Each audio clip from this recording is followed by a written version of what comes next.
of American justice. As courtroom clashes uncovered hidden alliances, media manipulation, and growing threats to free speech, one question grew impossible to ignore.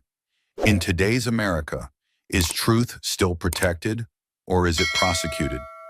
Stay tuned. This is a story you won't want to miss. It was supposed to be a quiet night. Jasmine Crockett sat in a small, dimly lit studio in Dallas, a single spotlight framing her figure like a courtroom witness about to drop the final blow. Behind her, a simple banner read, "Tesla Takedown." No fireworks, no fanfare. Just one woman and a message she knew would light a fuse under the entire system. The live counter surged, 45,000, 120,000, then over 2 million viewers in under 8 minutes. Her team whispered nervously behind the camera, unsure if she'd actually go through with it. Jasmine adjusted her blazer, pinned with a modest cross, leaned into the mic, and with the steadiest voice in Texas politics said, "This isn't about me. It's about who gets to build America and who keeps burning it down." The room stayed silent, but the comments section exploded. A senator's birthday had just become a declaration of war. Jasmine Crockett didn't flinch.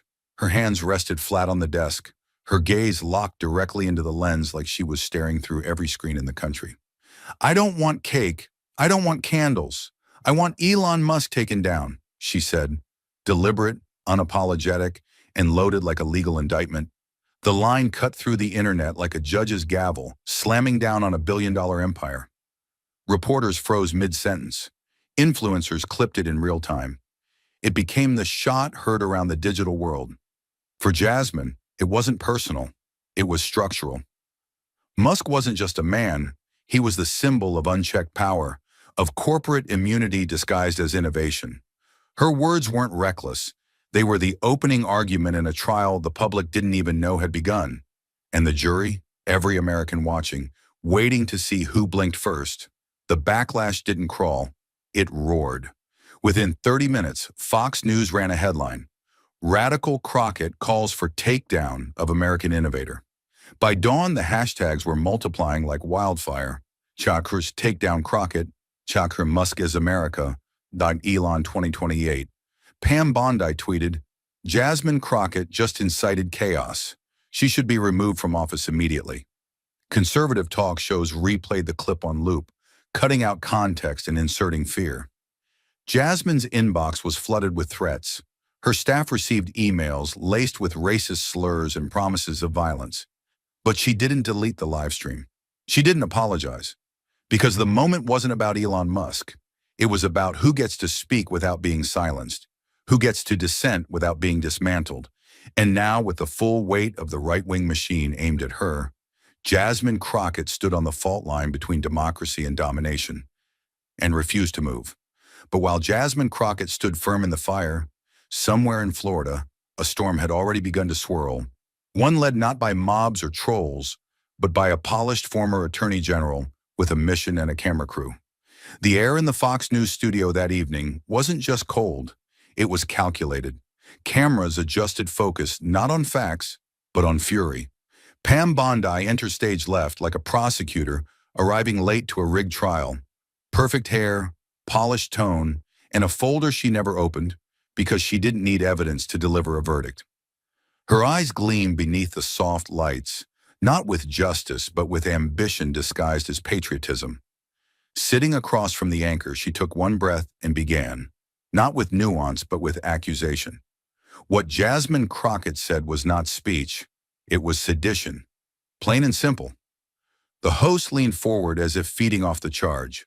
On screen, the chyron read in bold white caps, "Crockett calls for attack on Musk. Bondi demands action." Then came the quiet part said out loud. "If federal law enforcement won't investigate this radical rhetoric," Bondi warned, "I will call for congressional hearings and push for a federal probe. No one is above the law, not even a congresswoman playing revolutionary."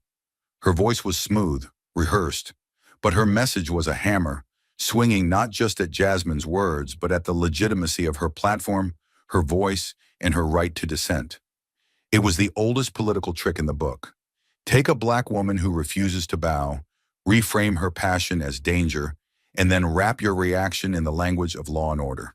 Across the country, millions watched as Bondi framed Jasmine not as a critic of corruption, but as a walking national security risk. Her calm delivery only made it more insidious, because she didn't yell, she didn't rage. She weaponized poise. And in doing so, she gave every viewer permission to distrust Jasmine, to see her as unstable, un-American, unfit. It wasn't just political spin, it was erasure, elegant, televised, and dripping in the false morality of protecting the nation. What made it worse, what made it feel like betrayal carved into marble, was that Bondi knew exactly what she was doing. This wasn't about keeping America safe. It was about silencing a woman who had dared to call out a billionaire. Bondi wasn't calling for justice. She was calling for control. Control over the narrative, over the backlash, over the consequences of a nation being forced to confront its addiction to corporate gods in tech robes. It began as a brief news alert no one expected to matter. 3 suspects arrested in vandalism incident at Tesla charging station. But by dawn, it had detonated into a media firestorm with Jasmine Crockett's name written all over it. At precisely 3:27 a.m., surveillance footage from a supercharger hub outside Colorado Springs showed 3 men, white hoodies, bandanas, and backpacks, rushing toward the charging units. Their movements were clumsy, angry, impulsive. They didn't shout slogans. They didn't chant. They just swung metal pipes like sledgehammers, doused cables in gasoline, and torched the site before sprinting back into the darkness. It took police under 2 hours to track them. By sunrise, they were cuffed, processed, and plastered across every news site in America. But the moment they were booked, the story stopped being about them. Pam Bondi seized the moment like it had been delivered on cue. She appeared outside a courthouse in Florida with a stack of printed screenshots from Jasmine Crockett's livestream, like evidence in a trial that hadn't even started. Holding one up for the press to see, she didn't hesitate. When a sitting member of Congress says she wants Elon Musk taken down, Bondi declared, we shouldn't be surprised when his infrastructure is attacked. Actions like these begin with words like hers. Her voice was calm, her delivery sharp, but the impact hit like a wrecking ball through truth itself. She hadn't just connected dots. She'd drawn a noose between them. The suspects were anonymous. Jasmine was not. And now the crime had a face, a target, a symbol. The injustice was staggering. Jasmine hadn't incited violence. Her words were direct, yes, but rooted in accountability, not destruction. She had called for political pushback, not gasoline and steel. But the narrative had already slipped from her hands. TV anchors replayed Bondi's soundbite every half hour.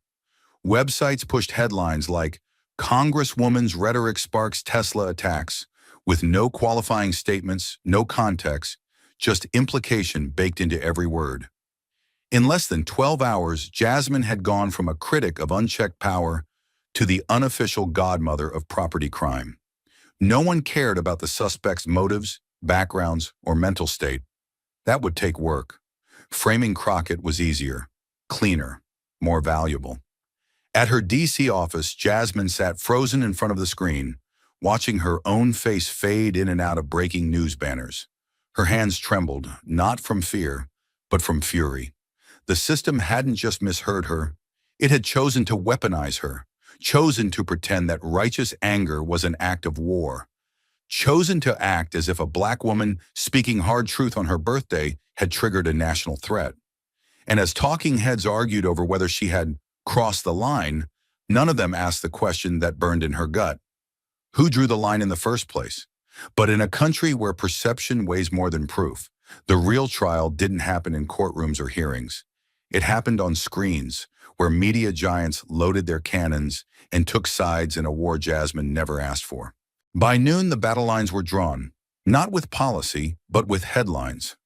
CNN opened with an impassioned segment titled Weaponizing Words, The Danger of Misreading Protest.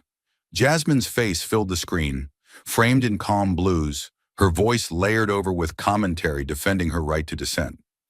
Legal analysts argued that the First Amendment was under attack, not from Jasmine, but from those trying to criminalize criticism. Her livestream clip played in full, uninterrupted, for the first time since the controversy erupted, showing her exact words and tone. Firm, yes, but far from incendiary. The anchor closed with a quote from Frederick Douglass and a question that hung in the air like a warning. If truth sounds like fire, maybe it's because the house is already burning. Across millions of homes, Jasmine's supporters exhaled, briefly, because just one channel over, a different picture was being painted with blood-red brushstrokes. Breitbart's homepage screamed, "Radical Democrat incites Tesla attacks, Musk in the crosshairs." Below it, a montage showed split-second flashes of fire, broken chargers, and Jasmine Crockett's face frozen mid-sentence, edited to look like a threat in motion. The article didn't bother with nuance. It labeled her a rising star of leftist extremism, accused her of encouraging class warfare, and called her a soft-spoken revolutionary hiding behind polished grammar. A guest columnist even suggested Crockett's seat in Congress be suspended pending investigation. On air, a panelist snarled, "We wouldn't tolerate this kind of speech if it came from overseas. Why are we tolerating it from within our own government?" No one pushed back. No one mentioned her call for peace. In that version of the story, Jasmine wasn't a woman. She was a symbol, and symbols, once vilified, rarely get humanized again. For Jasmine, watching the split-screen chaos was like watching two versions of herself fight for survival. One was principled, defiant, and painfully human. The other was manufactured, distorted, and dangerous, because it had been built to make people fear her, not understand her. She realized then that she wasn't just up against Bondi or Musk or right-wing influencers. She was up against the machine, the algorithm-fed echo chamber that didn't need her truth, only her silhouette to fill their villain quota. And in a media war where rage equals ratings, her integrity was now a threat, not to democracy, but to their narrative. But narratives spun in studios eventually demand something harder than sound bites. Sworn testimony, under oath, beneath the cold gaze of Congress and the unforgiving eye of history. The summons came at 6:42 a.m., hand-delivered, sealed with the insignia of the House Oversight Committee, and marked urgent. Jasmine Crockett held it in her hands like a grenade waiting to go off. The message was clear. You've rattled the wrong pillars of power. Now step inside and answer for it. Within hours, the media had the scoop. Congress to launch emergency hearing on political speech and civil unrest. The headline sounded neutral, even fair, but Jasmine knew better. This wasn't about balance. It was a trap, one carefully staged to pit her against an opponent as calculating as the system itself. The hearing was set for Thursday, 10 a.m., Rayburn Building, room 2175. She wouldn't face a jury. She'd face something colder, a committee designed to look like justice, but built to protect everything she had threatened to expose. And waiting on the other side of the room, already booked, already mic'd, was Pam Bondi. They entered from opposite ends of the corridor, like characters from rival timelines. Jasmine Crockett, civil rights attorney, daughter of Dallas Grit, dressed in dark navy with her signature lapel cross, walked like she'd survived this trial long before it ever convened. Pam Bondi, blonde, polished, practiced, the former Attorney General of Florida, stepped in like she owned the walls. One had made her name defending people who couldn't afford justice.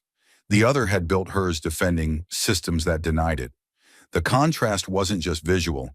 It was ideological, generational, even spiritual. Crockett represented a rising coalition that believed truth should confront power. Bondi represented an old guard that believed power was truth.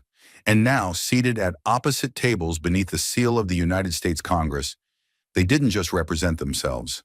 They represented the fracture line of a nation deciding who gets to speak and who gets silenced. The room was full but felt frozen. Lawyers shifting papers, aides murmuring into headsets, photographers moving like ghosts. But all of it was background noise to the two women at the center of the storm. Jasmine Crockett sat tall, her face unreadable, every inch of her posture trained not to flinch. Pam Bondi, stone-faced, scanned the room with a prosecutor's precision, pausing only when her eyes locked with Jasmine's. The moment held. No blink, no nod. Just the electric stillness of two forces who had come too far to back down now. Cameras clicked, capturing what would become the image of the day. Two women, one stare, and a silence louder than any opening statement. Then the gavel dropped. "This hearing will come to order," the chairman declared, but the order was already an illusion. Because what was about to unfold wasn't just oversight, it was a showdown dressed in legal robes, and neither side had come to lose. There are moments in political hearings where everything changes, not because of truth, but because someone decides to throw a match. Pam Bondi didn't hesitate. She leaned into the microphone with the poise of someone who'd rehearsed every word in front of a mirror, not to reflect the truth, but to craft a weapon. Her voice was cool, practiced, absent of tremor. "Let me say this for the record," she began, her eyes scanning the committee, then locking with Jasmine like a hawk circling prey. "When you say take him down on a live stream watched by millions, you don't get to play innocent when violence follows." Her fingers tapped a printed still of Jasmine's speech, enlarged for theatrical effect. "You knew what those words would do. You knew what kind of people were listening, and you chose to speak anyway." She straightened the papers as if reordering a case file. "You called it symbolic. You called it peaceful. But the fact is, someone took your words and turned them into destruction. And now there are broken stations, burning wires, and 3 young men behind bars because they believed you were calling them to action." Her gaze narrowed. "Intent doesn't erase consequence, Congresswoman." The words weren't shouted, but they cut like they had been. "If we're going to hold people accountable for inciting violence, let's not pretend the rules change depending on who holds the microphone." She paused, letting the weight of her accusation settle like a fog. "This isn't political speech. It's recklessness wrapped in rhetoric." There was no gavel strike, no interruption, just the sound of cameras clicking, journalists scribbling, and 1,000 assumptions hardening into headlines. And for the briefest second, Bondi allowed herself the faintest curve of a smile, cold, contained, and designed for headlines. Jasmine didn't react right away, not with a shake of her head, not with a scoff. She simply sat in that silence, sat with the weight of Bondi's accusation, the whispers behind it, the political theater thick in the air, and let it land. Her stillness wasn't surrender, it was control. Then she leaned forward slowly, deliberately, as if pushing back against a tide. And when she spoke, her voice was clear, not loud, not trembling, but firm with the weight of every injustice she had ever watched be ignored. "No," she said, and the word didn't echo. It sank. "You want to talk about incitement? Let's talk about silence." The room held still. She didn't look at her notes. She didn't need them.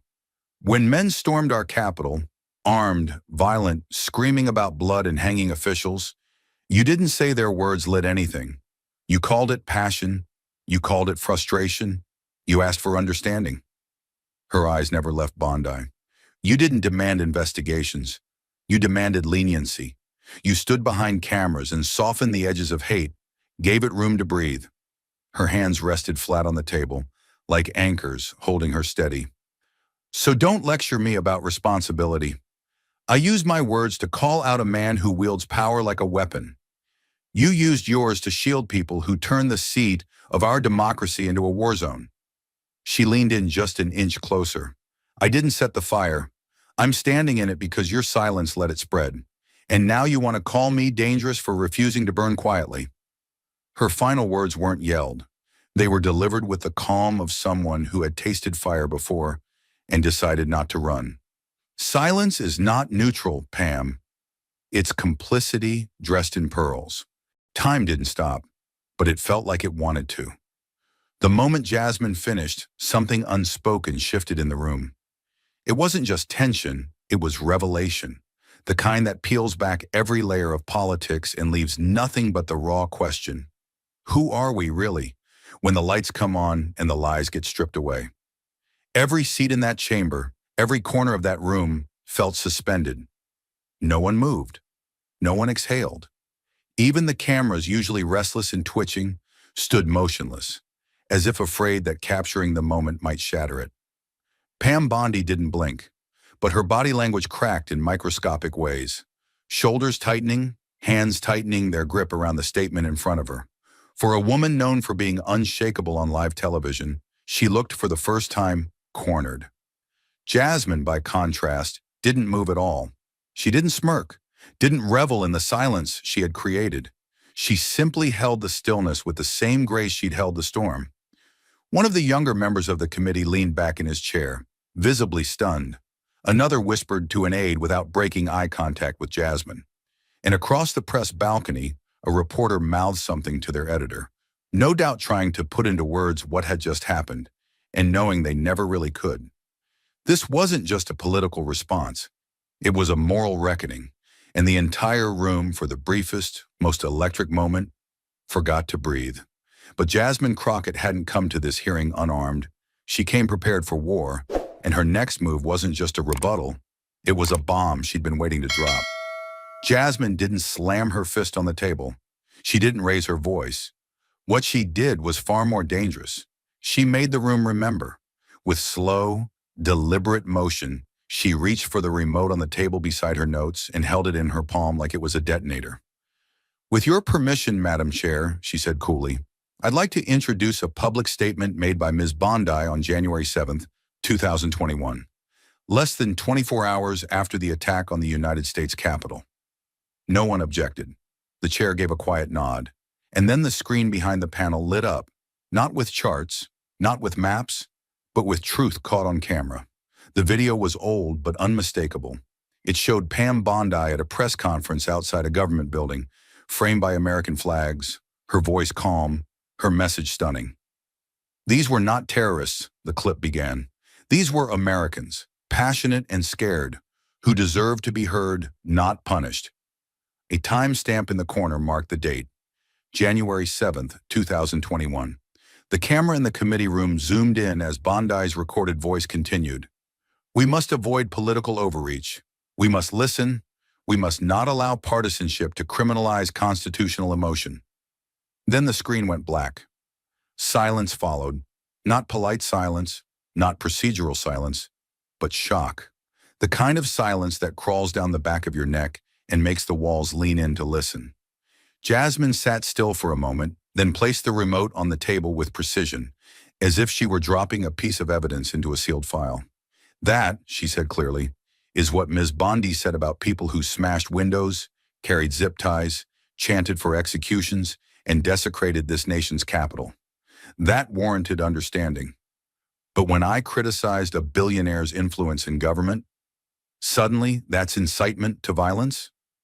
She didn't blink. "If you can defend the people who brought gallows to the Capitol steps, but call my words dangerous, then this hearing isn't about safety. It's about silencing the wrong kind of voice." Her voice didn't rise. It didn't need to. Every word she spoke hit with the force of truth wrapped in restraint. Bondi shifted in her seat but said nothing. She didn't have to. The room already knew what it had just witnessed. A narrative collapse. Not a mic drop, but a memory restored. Bondi may have flinched, but she didn't fold.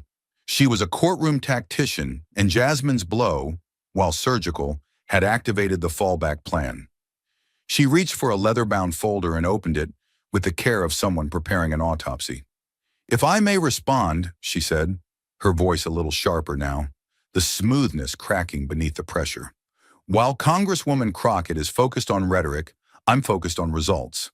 And unfortunately, the results have been violent." She stood, lifting a set of printed charts and placing them before the committee like exhibits at a trial. "These are official incident reports compiled by the FBI and local law enforcement." She handed copies to each member.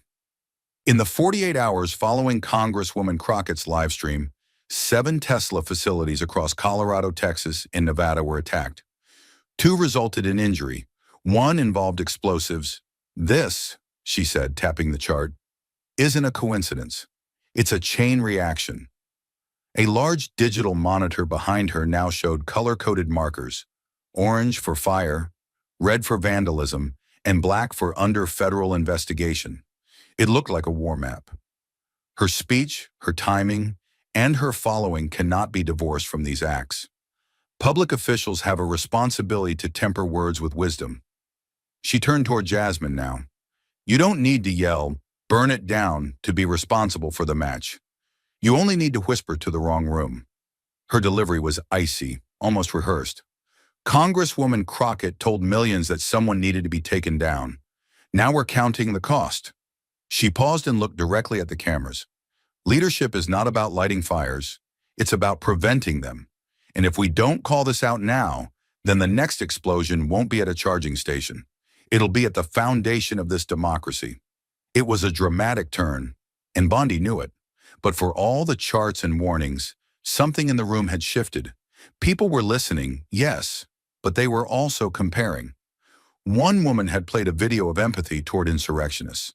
The other had called out influence, and somehow only one of them was being labeled dangerous. Just as the hearing appeared to be settling into its familiar back and forth, attack, defend, deflect. Jasmine's counsel passed her a note. She read it, nodded once, and addressed the chair. Madam Chair, I have received permission to introduce a final witness. He's requested anonymity from the public record, but he's here voluntarily and under whistleblower protections. The room stirred. Cameras refocused. Journalists perked up. A man stepped through the side door of the chamber, flanked by two legal observers. He looked ordinary, late 30s, gray slacks, navy jacket. But as he sat down and gave his name for the record, jaws began to tighten. My name is Gavin Doyle, he said, voice steady. I'm a former senior automation engineer at Tesla's Nevada Gigafactory. Every head turned, Bondi's eyes narrowed. He placed a small flash drive on the table. I'm here because what this hearing is discussing barely scratches the surface of what's really going on inside Tesla. In the next 9 minutes, Gavin dismantled the facade. He described company-wide NDAS signed under threat of termination, described workers terminated for reporting safety violations and political donations made under false names. What Ms. Crockett called out wasn't chaos. It was the first light inside a building full of locked doors, he said. I have emails, internal documents, audio recordings. Some of those attacks, they weren't inspired by her. They were attempts to hide what we knew was coming. He looked directly at the committee. Jasmine Crockett didn't provoke a mob. She provoked a reaction from a machine that's been silencing its own workers for years. The room wasn't just silent, it was stunned. This wasn't on the schedule. This wasn't in anyone's talking points. Bondi sat frozen, no binder, no chart, no line prepared, because the narrative she had crafted just met a man who had lived inside the lie. And now it was all beginning to unravel. But as the hearing room simmered with revelations too raw to control, the real battlefield was already shifting, no longer confined to wood-paneled chambers, but spilling into millions of feeds, phones, and fractured digital tribes across the country. Within hours, the internet became a war zone. The moment Gavin Doyle's testimony ended, America's collective screen caught fire. Not with nuance, but with hashtags. On one side, a tidal wave of support surged under the banner, Let Jasmine Speak, a cry from citizens who saw in her a woman standing unflinching in front of a machine built to break people like her. The hashtag exploded across platforms. Instagram stories with fire emojis, Twitter threads dissecting her composure, Reddit posts calling her the modern-day truth-teller in a chamber of ghosts. Videos of her stare-down with Bondi were remixed over protest music, church choirs, even courtroom drama scores. They went viral not because they were edited, but because they didn't need to be. But on the other side of the digital trench, a colder, calculated narrative took hold. Stop Crockett now began trending, first among fringe accounts, then on the mainline networks. Conservative influencers took Bondi's sound bites and weaponized them into memes, slogans, and furious TikTok rants. Some labeled Jasmine a domestic radical. Others, worse, suggested she was disrespecting the Constitution and emboldening anarchists with a law degree. Her speeches were taken out of context and layered over footage of chaos, sirens, and old riots she had nothing to do with. Each side grew louder, more hostile, and less willing to blink.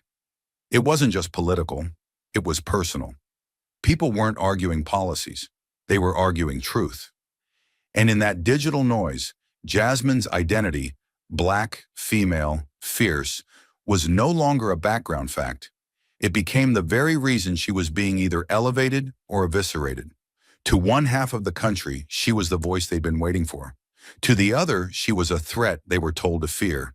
The lines had been drawn not in logic, but in emotion. And once again, the algorithm had chosen chaos over clarity. The video dropped at 11:38 p.m., a minute-long clip posted on TikTok by an account with a Confederate flag in its bio and 1 million followers hanging on every word. The title was incendiary. Crockett admits she wants violence. It opened with Jasmine's face, carefully cropped and color adjusted to look colder, more threatening. The audio was chopped, stitched, and digitally distorted to make her say something she never had. It's time we take them down by any means necessary. There was no disclaimer, no context, just a ticking clock, dramatic music, and a caption that read, "This is who Democrats are now." It went viral in under 3 hours. Fox News ran it on a loop, framing it as shocking new evidence of extremism. Conservative politicians retweeted it with captions like, "Unacceptable from anyone, especially a congresswoman." By sunrise, it had been viewed over 20 million times. Jasmine's office issued a formal statement denouncing the clip as a fabrication, but it didn't matter. The video had already taken root in the minds of people who didn't want facts. They wanted fuel. The worst part, it worked. Sponsors pulled out of events where Jasmine was scheduled to speak. A high school in Georgia canceled her guest lecture, citing safety concerns. Her team's inbox overflowed with threats, some graphic, some coded, all violent. "You'll get yours. One match at a time, lady. Texas is watching you." The media outrage didn't slow the video. It amplified it. Every time someone tried to explain the truth, the algorithm rewarded the lie. Talk shows debated her tone. Panelists dissected her wardrobe. And in the middle of it all, the woman who had never once called for violence was now fighting to prove she wasn't the very thing they were trying to make her become. Not a politician, not a radical, just a human being refusing to be erased. Jasmine could have gone silent. She could have disappeared behind lawyers, let statements speak for her, let others fight the distortion. That's what her advisors wanted. That's what the system expected. But Jasmine Crockett didn't become Jasmine Crockett by asking permission to exist. So she went live. At 7:01 p.m. the next evening, the live stream began. Not with music, not with an intro video, but with her face.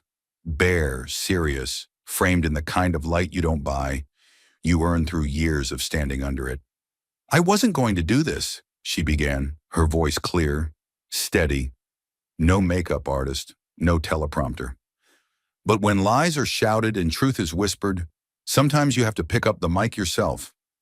The comments scrolled like floodwater, thousands pouring in every second, some hateful, some heartbroken, many just listening.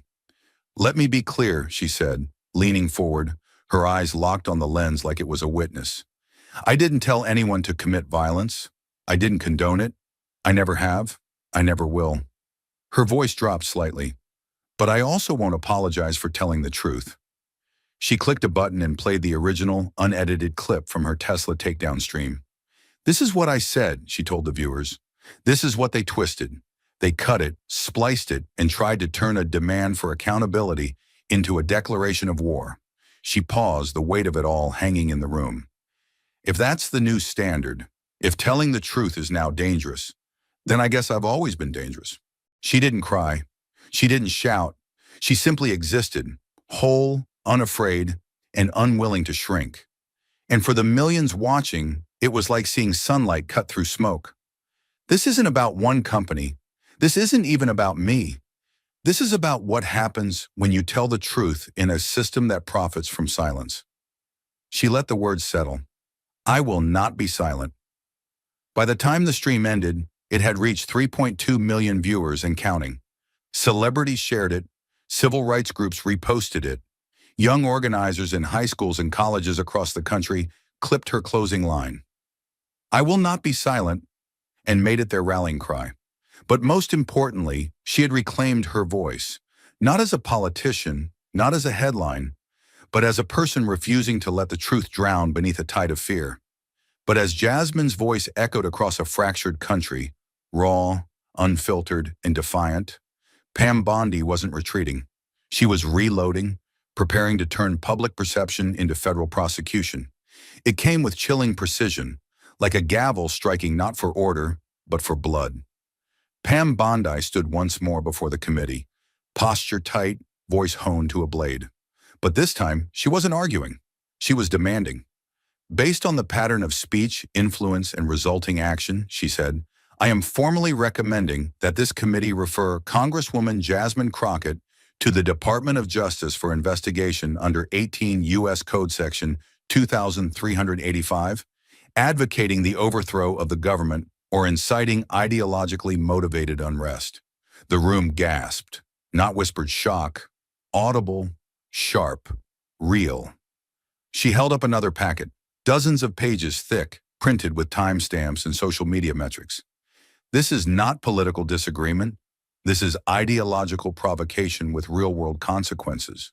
When you repeatedly speak in terms of taking down institutions, when you inspire targeted property attacks, and when you refuse to distance yourself from the consequences, it crosses a line. That line isn't rhetorical, it's criminal. Her voice hardened. We are not talking about protected speech. We are talking about a direct assault on the rule of law, dressed up in activism. She stared straight ahead, eyes glassy with fury. This is sedition wrapped in silk. The room tensed like it was waiting for a punch. But it wasn't just tension, it was fear. Because federal charges didn't mean just headlines or bad optics. They meant possible prison. They meant legacy-ending destruction. Bondi had just fired a shot loud enough for every woman in politics to hear. Speak too boldly, and we will redefine you as a threat to the Republic. The silence after Bondi's words wasn't respectful. It was electric, taut like a wire that could snap with the wrong breath. All eyes turned to Jasmine, but she didn't flinch. She didn't ask to respond. She simply did. She leaned forward, hands clasped together, no papers, no notes, just the full weight of her lived experience pressing down behind her eyes. Her voice came low, but clear. Let me ask this committee one question, she said. When power protects the wealthy and punishes those who speak the truth, who is the real criminal in this room? You could hear the heartbeats in that silence. No one interrupted. No one dared.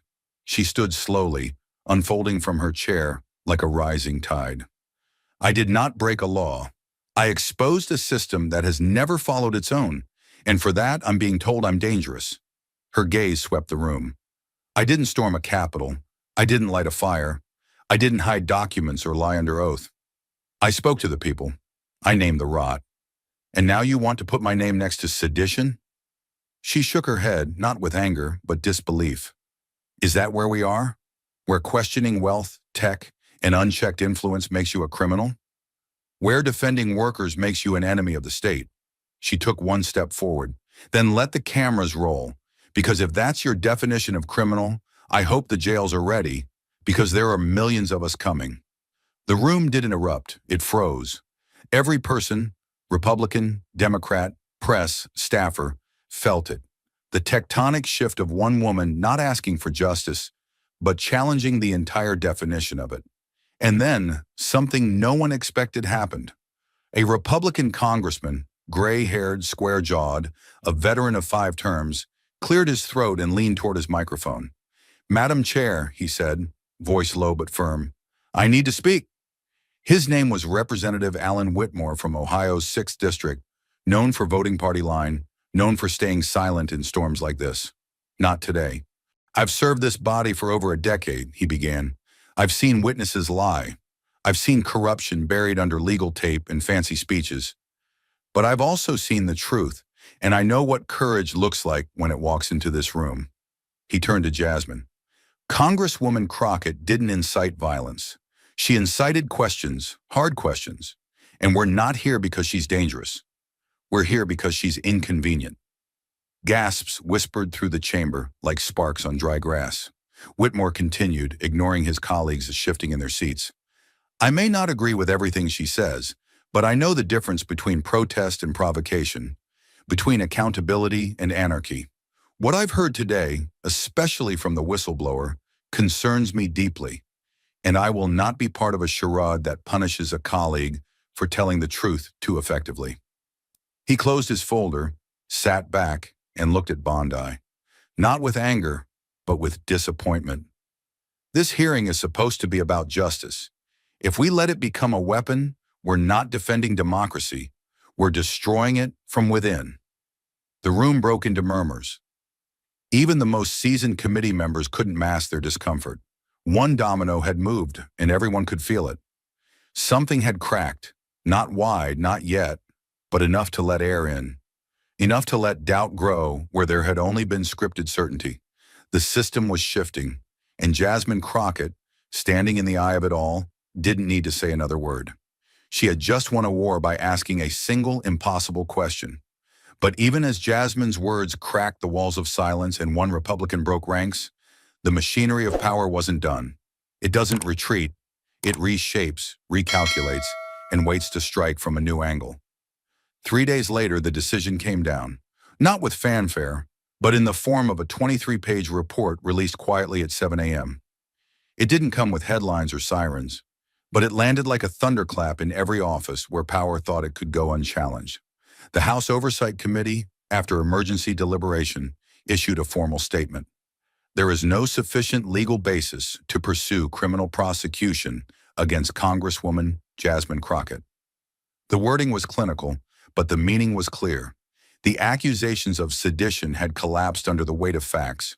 The report cited First Amendment protections, reviewed the timeline of events, and concluded that Crockett's speech, though provocative, fell well within the constitutional protections afforded to elected officials expressing public concern. It even referenced Supreme Court precedent, quoting Brandenburg v. Ohio, affirming that speech advocating political change is protected unless it incites imminent, lawless action. A standard Bondi's claims failed to meet.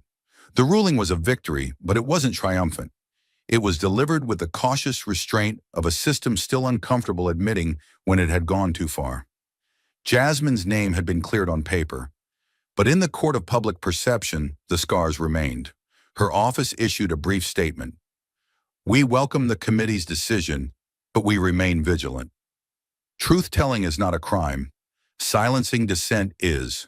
The line spread fast, shared under hashtags, quoted in op-eds, printed on T-shirts by activists across the country. But even as allies celebrated, Jasmine knew this wasn't over. The chamber had ruled. But Bondi wasn't finished. Because for some, when the law doesn't go far enough, they don't walk away. They go to war, civilian style. Pam Bondi re-emerged just 2 hours after the committee's report hit the press. Not in the Capitol, not before Congress, but in front of a row of cameras outside the U.S. District Court in Tallahassee, standing at a podium stamped with the seal of the state bar.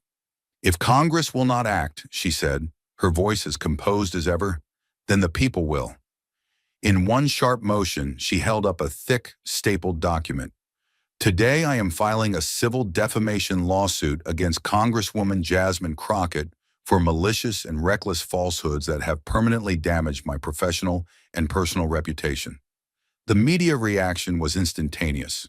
The lawsuit accused Jasmine of knowingly misrepresenting facts, slandering Ms. Bondi's intent regarding the January 6th insurrection, and unlawfully interfering with Bondi's ability to practice law and participate in public life. It demanded $10 million in damages and an official retraction of Jasmine's live stream and all related public statements. But beneath the legal jargon, the message was unmistakable. "If I can't shut you up in Congress, I'll drag you through every courtroom I can find." Bondi's strategy was ruthless and deliberate. She wasn't just trying to win, she was trying to drown Jasmine in legal fatigue, in headlines, in litigation procedures that could take months or years to resolve. "This is bigger than free speech," Bondi told reporters. "This is about consequences. We are setting a precedent. People don't get to destroy others' reputations and walk away." But the irony hung in the air like static. The woman who defended insurrectionists was now claiming to be the victim of speech. It wasn't justice she was after. It was vengeance in a tailored blazer. Jasmine didn't flinch. 2 days later, her legal team held a press conference of their own. It wasn't flashy, it wasn't theatrical, but it had weight. Jasmine stood beside her lead counsel, a respected First Amendment litigator from D.C., and read the first lines of her counterclaim herself. "Today," she said, We are filing a civil suit in response to Ms. Bondi's ongoing campaign of defamation, targeted harassment, and unconstitutional retaliation against my protected speech as a public servant. The countersuit was brutal in its clarity. It alleged that Bondi's lawsuit was not just meritless, but part of a deliberate attempt to weaponize the legal system to silence political dissent.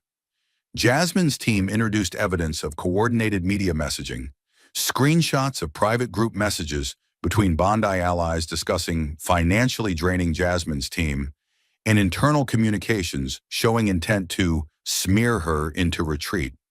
The suit also cited violation of federal protections on public speech, obstruction of government function, and intentional emotional distress. But the most powerful moment wasn't the document, it was Jasmine's words. She stepped forward and looked into the crowd, not at the cameras, but through them. Let me be clear, I will not be sued into silence. This is bigger than me.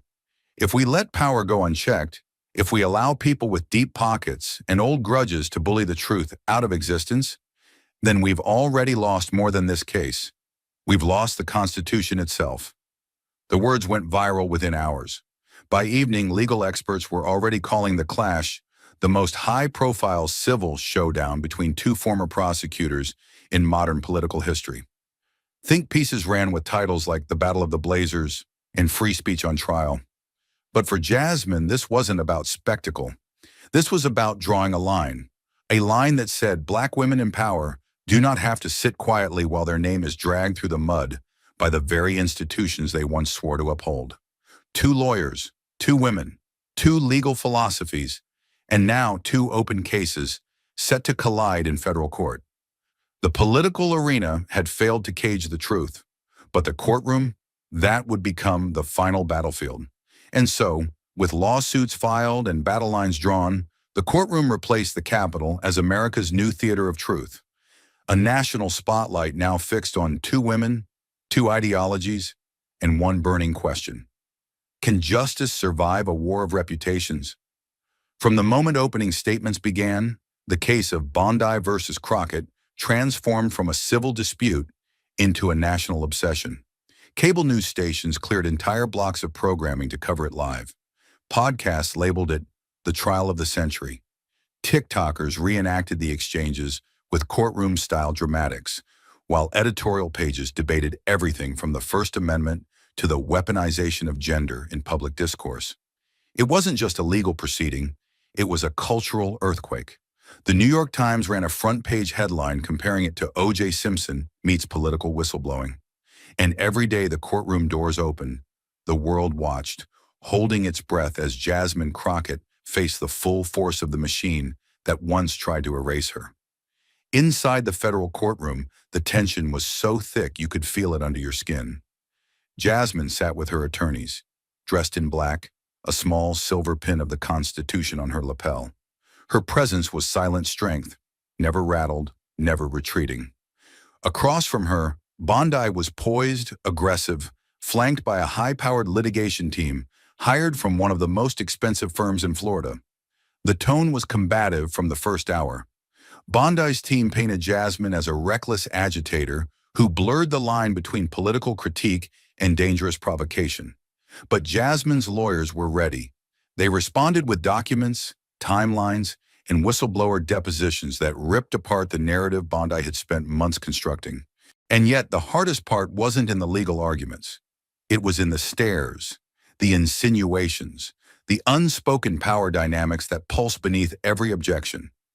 The court of law was supposed to be neutral, but every glance at Jasmine carried the question no one dared say aloud. How dare she not back down? The world wasn't watching justice. It was watching a system squirm. It was day 10 when the trial's axis tilted. Under cross-examination, Jasmine's lead counsel introduced new evidence. A trail of financial records linking Pam Bondi to a political action committee, New Horizons for Innovation, which had funneled over $4.2 million into public campaigns defending Elon Musk and Tesla's deregulation agenda. When asked if Bondi had received direct speaking fees or legal retainers from organizations affiliated with the PAC, her answer wavered. I I've done advocacy work, yes, but I wouldn't characterize it as financial dependency, she said. But Jasmine's team wasn't bluffing.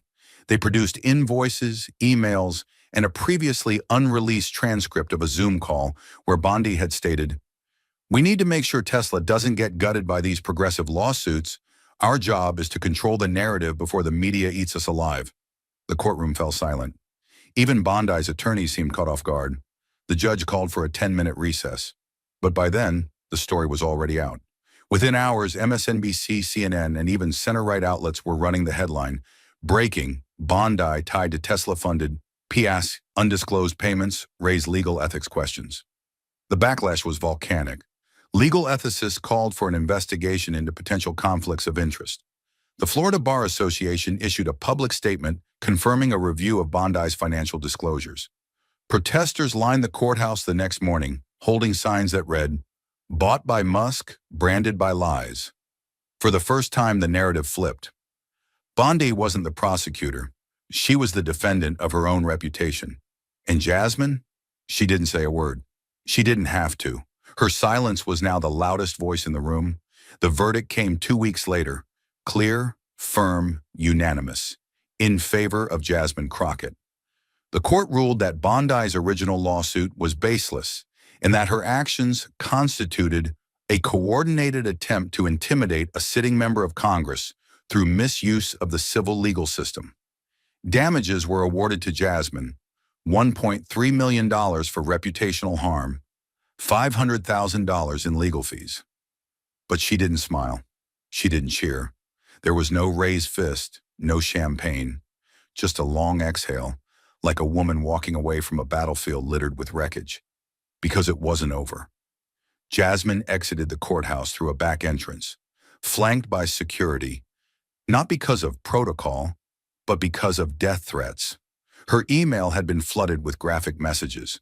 Her staff had received anonymous calls warning them to keep her quiet or we will. A white envelope with no return address had been hand-delivered to her district office. Inside was a single line typed on scrap paper. "Not everyone gets a second trial." The threats were being investigated. The FBI was involved, but the damage was done. Media crews surrounded her car, hoping for a quote. Instead, she paused for one sentence. "We won the case, but I haven't seen justice. Not yet." Then she stepped inside, not as a victor, but as a survivor.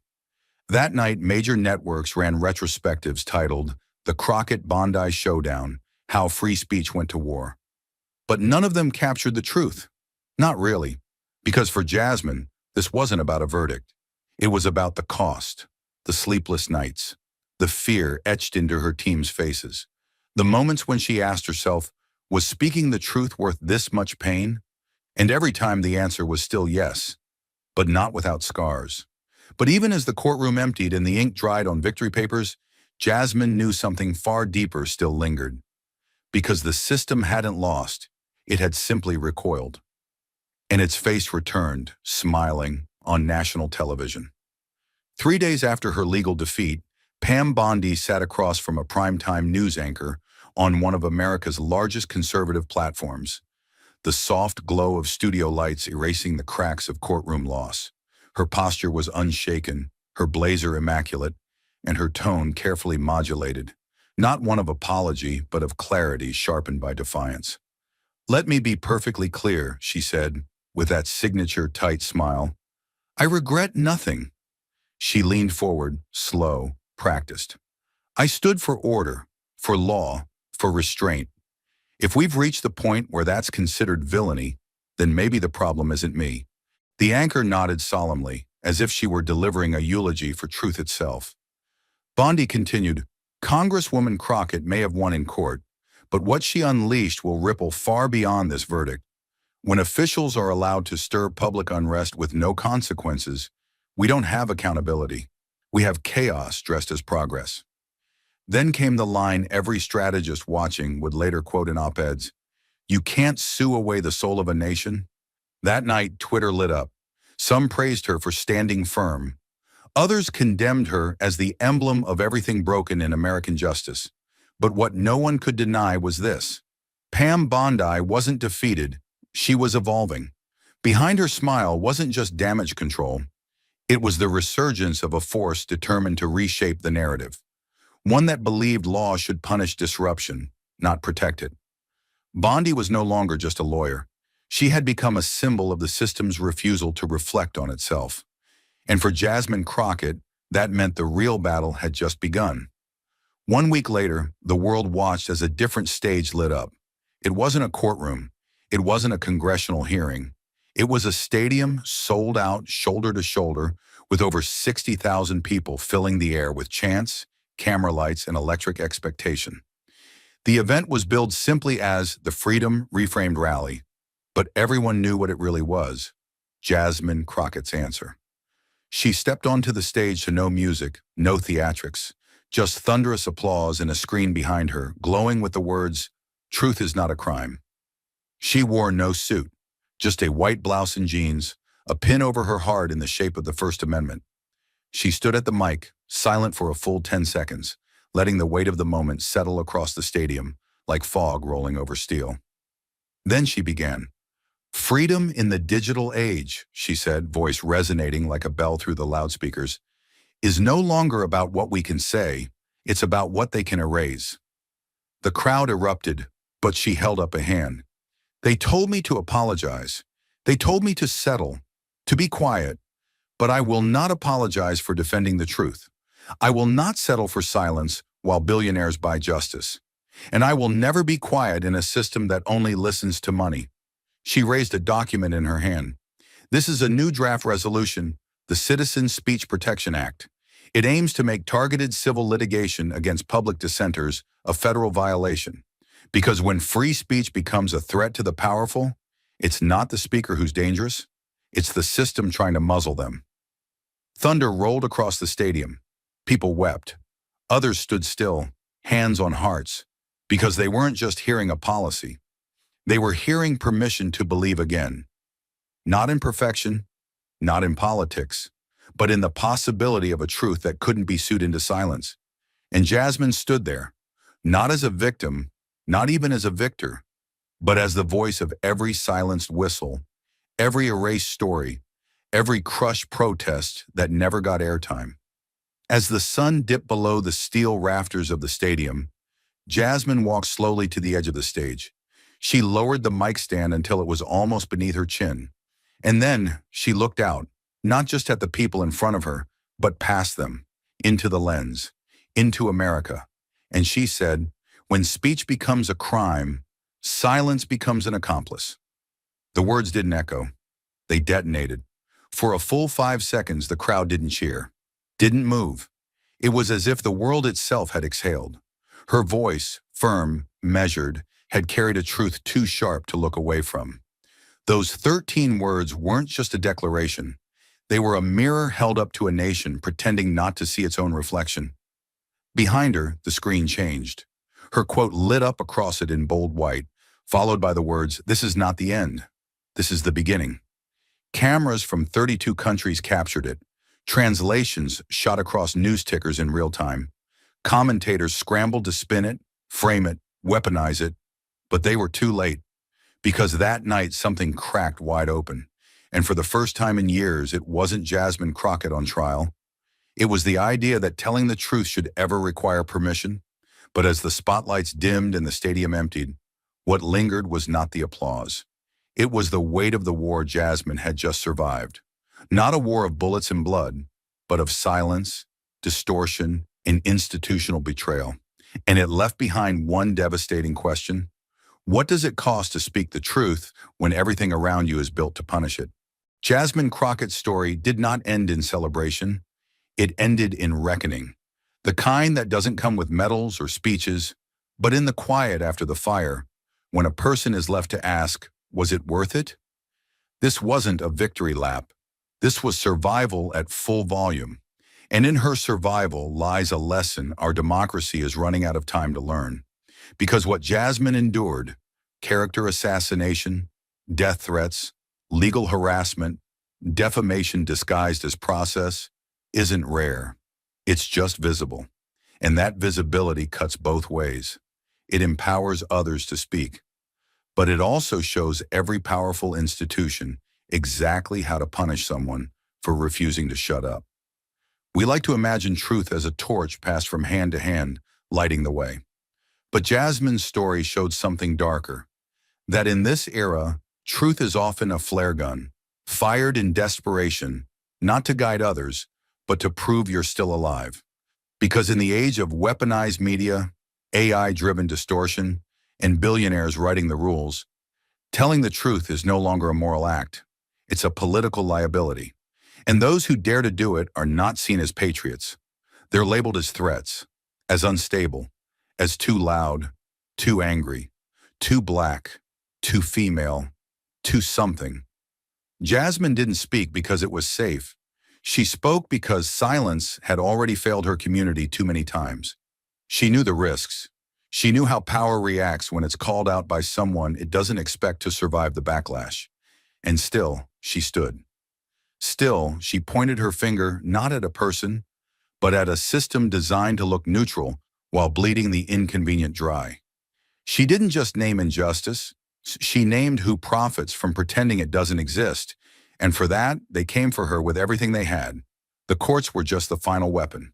Before that came the noise, the social media pile-ons, the selective clips stripped of context, the carefully curated outrage meant to incite digital mobs who don't want facts. They want fuel. Bondi's lawsuit wasn't about damages. It was about sending a message to every woman, every dissenter, every voice in America, whoever thought they could speak truth without consequence. It was a warning dressed in legal language. This is what happens when you step out of line. And Jasmine? She heard that warning. She just refused to obey it. And in that refusal, she revealed the true cost of living honestly in a dishonest world. It's not just about threats or headlines. It's about isolation, about staring into the mirror after midnight and asking yourself if the weight of the fight is worth the wreckage it leaves behind. Jasmine didn't walk through fire for fame. She walked through it so the next person might not have to. So the next whistleblower, the next activist, the next girl from South Dallas who gets told her voice is too much, too sharp, too political, might see in Jasmine a reason to speak anyway. But here's the truth most people can't say out loud. The system isn't broken. It's working exactly as designed. It was built to absorb just enough truth to maintain credibility while expelling every voice that refuses to be polished, controlled, or paid off. Jasmine's trial wasn't just about her versus Bondi. It was about truth versus tolerance. Because in modern America, truth is only tolerated when it's soft, palatable, and powerless. When it's disruptive, when it cuts too close to profit margins or political narratives, that's when it becomes dangerous. That's when it gets criminalized. So what's the lesson? It's not that courage wins. It's that courage survives, barely, and only if we build systems that protect it. Jasmine's fight exposed a terrifying reality, that freedom of speech means nothing without protection from retaliation. You can't praise the First Amendment in theory and prosecute it in practice. You can't celebrate democracy while allowing billion-dollar empires to crush critics in courtrooms built more for intimidation than justice. And you certainly can't claim to defend law and order when the law is weaponized to preserve disorder for everyone but the rich. Thank you for watching until this moment and for standing with us on this journey for justice. Your support means everything. Like, subscribe, and turn on notifications so you never miss what's next. And we'd love to hear your thoughts. Leave a comment below and let us know what moved you most in this story. Together, our voices make a difference. On Capitol Hill, Chip Roy pushed a controversial immigration bill that would fast-track deportations, even for U.S.-born children. But when Jasmine Crockett took the mic, she exposed the hidden deals, wrongful arrests, and the devastating human cost behind his proposal. Their clash over justice versus control sent shockwaves through Congress, divided the nation, and forced key Republicans to break ranks. But what exactly did Jasmine say that turned the entire chamber against him? Stay with us. This is a story worth every second of your time. Rayburn House Office Building, room 2154, 8:59 a.m. The temperature inside was cold enough to make breath visible, yet it wasn't the air conditioning. It was the atmosphere. Cameras whirred, reporters scribbled, and the faint sound of boots echoed off the marble floor as the room reached full capacity. A digital clock on the wall blinked 9 o'clock. At that exact moment, Chip Roy leaned into his microphone. His voice, low and deliberate, cut through the silence like a blade. We are witnessing the collapse of Western civilization from within, not by war or weapon, but by willful neglect.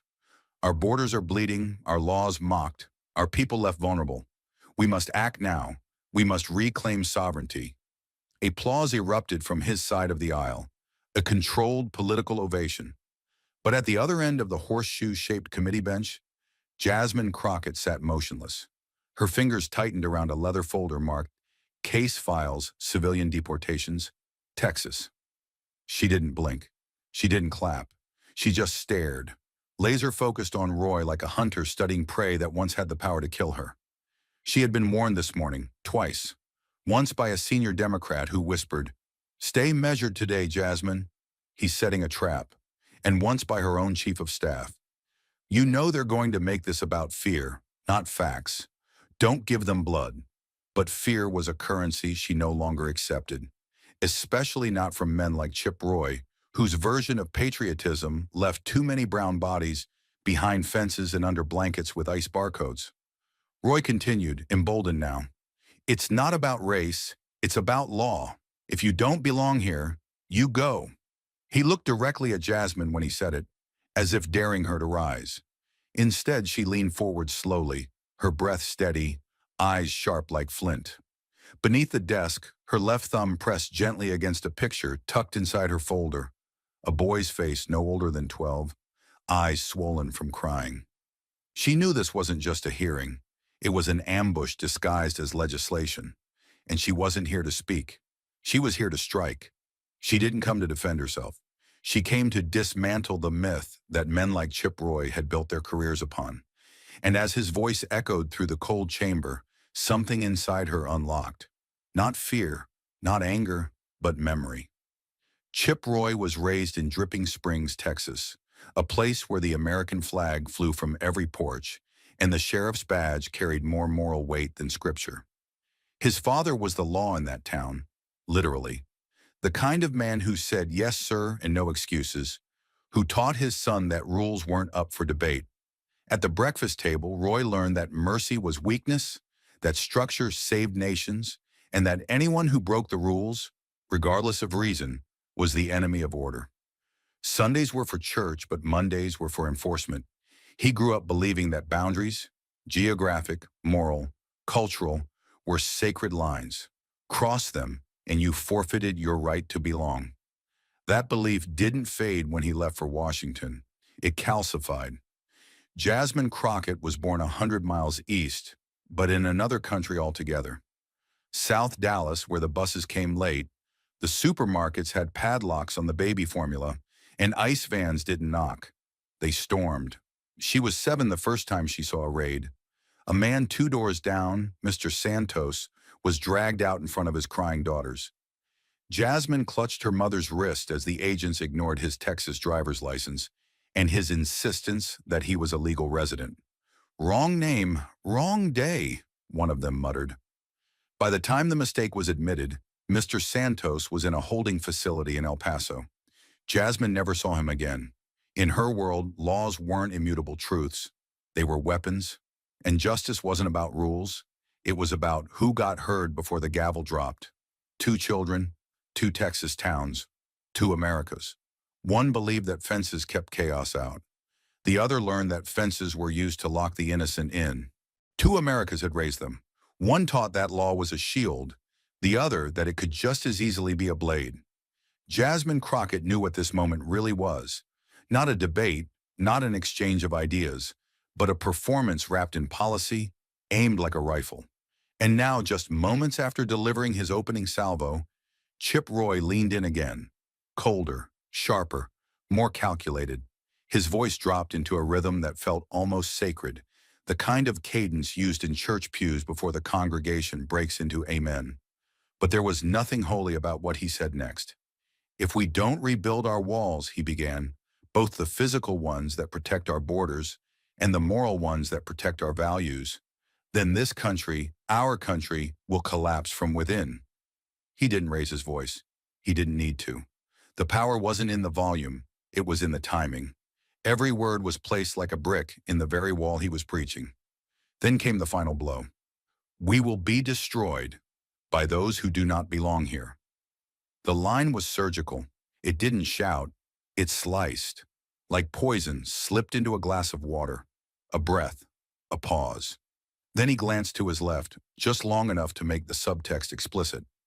No one needed to guess who he meant. Jasmine Crockett, the black woman in a bright blazer, holding files of deported children, daring to sit in the room as if she belonged. The message was unmistakable. You are not the future I want to protect. You are the problem I want removed. Silence fell like a guillotine. It wasn't the silence of agreement or understanding. It was the kind that follows a slap heard across a courtroom. No gavel dropped, but the air cracked just the same. Lawmakers shifted in their seats, unsure whether to pretend they hadn't noticed the dog whistle or admit they heard the scream. A few staffers froze, eyes darting to their bosses. One aide quietly stepped back behind the curtain. Even the C-SPAN cameraman hesitated before zooming in on Jasmine's face. She didn't blink, didn't turn away, but something behind her stillness screamed, a tension pulling so tight across her spine, it might have snapped had she not taught herself, long ago, how to absorb attacks meant to erase her. She had heard these words before, not always this polished, but always this pointed. In a courtroom, on a bus, at a voting booth. The accusation was never spoken plainly. It didn't need to be. It lived in tone, in looks, in policies dressed as protection, and now it lived here, on the official record of the United States Congress. She could have stayed seated, could have stared at the grain of the desk, let the insult pass like so many before it, left unchallenged, softened by silence. That's what they were used to. That's what they counted on. Because in this room, when you're a black woman with a voice, every word is weighed like a threat and judged like a crime. But Jasmine Crockett didn't run for office to be polite. She didn't come to this chamber to be manageable. So when Chip Roy fired his shot disguised as statesmanship, she rose, not quickly, but with the gravity of someone carrying names on her back.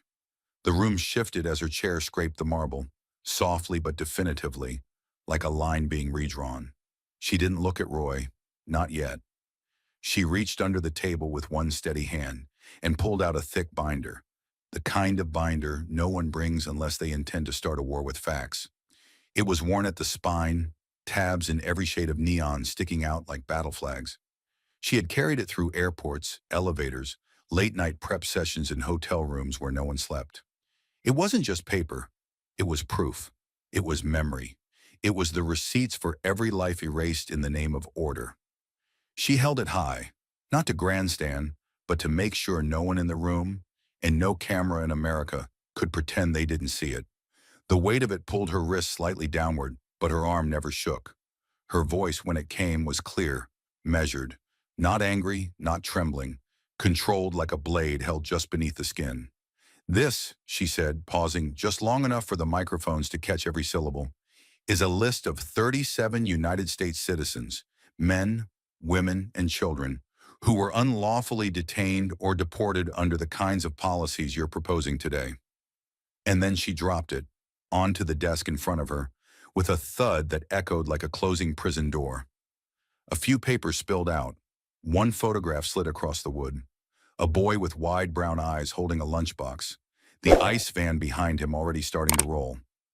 Jasmine didn't reach for it. She let it sit there, like a mirror. The room fell utterly still. No coughing, no paper shuffling. Even Roy went quiet, blinking, the air around him shifting like a man who just realized he'd stepped into the wrong fight. She flipped the binder open, slowly, as if peeling back the layers of a wound America refused to treat. Birth certificates printed in Houston. Naturalization forms signed in Phoenix. One woman, a Navy vet, who was deported to a country she'd never visited, left stranded without her insulin. Another, a teen from Atlanta, born in Grady Memorial, whose southern drawl couldn't save him from a clerical error that led ICE agents straight to his locker during algebra class. Page after page, tab after tab. Jasmine didn't raise her voice. She didn't need to. The evidence shouted on her behalf. She looked up only once, locking eyes with Roy across the room. Not in challenge, but in clarity. Like a surgeon explaining where the artery had been severed. Like someone offering a final chance to stop pretending. The room wasn't silent anymore. It was held hostage by truth. The evidence had thundered, page after page. Proof undeniable, names undeniable. But Jasmine Crockett knew something else. Even the thickest binder couldn't make the powerful feel. So she turned to the one story that still haunted her at night. Not because it was rare, but because it wasn't. Because it could have been any child, her neighbor's, her nephew, her own. She didn't raise her voice. She lowered it. That's how you make people lean in. Her fingers rested gently on a photo near the end of the binder. It was glossy, slightly bent at the corner from years of being handled too many times. The boy in the photo was smiling with one front tooth slightly crooked, a collared shirt too big for his thin shoulders, brown eyes full of curiosity, not fear. His name was Juan Rodriguez. He was 12 years old, born at Parkland Memorial Hospital in Dallas, Texas. Jasmine had visited his school once after the incident. The desk where he once sat had been left empty for weeks, not by policy, by grief. Juan was in math class when ICE showed up, she said, her tone stripped of all decoration. Just fact, cold and clean like a scalpel. No warning, no parent present, no legal counsel. Just confusion and the sound of boots in the hallway. Jasmine paused, looking across the room as if replaying every frame of it in her mind. They asked for his full name. He stood up, said it, didn't even hesitate. He was proud of it. That's how sure he was that he belonged. But somewhere in a database, a middle name had been entered wrong. Somewhere in an office, a checkbox was ticked without verification. And because of that, a boy born on U.S. soil, carrying a social security number and a lunch pass, was placed in handcuffs. Handcuffs at 12. His classmates watched him cry. His teacher begged them to stop. The principal said, "There has to be a mistake." But the van was already running. The door was already open. Jasmine's voice trembled, not with weakness, but with control stretched to the edge. Her hands curled into fists against the edge of the podium. Not for drama, for stability. His mother drove barefoot to the ICE facility, holding his birth certificate in one hand and his immunization records in the other. She was turned away. 3 days. That's how long it took for someone, some faceless clerk, to admit the error. 3 days in a concrete cell where a child was asked if he knew any other languages, where he missed meals, where he cried so hard the guards had to turn off the hallway lights at night. They told his mother it was a clerical issue, Jasmine said quietly. They never apologized. They just dropped him off. No explanation, no follow-up.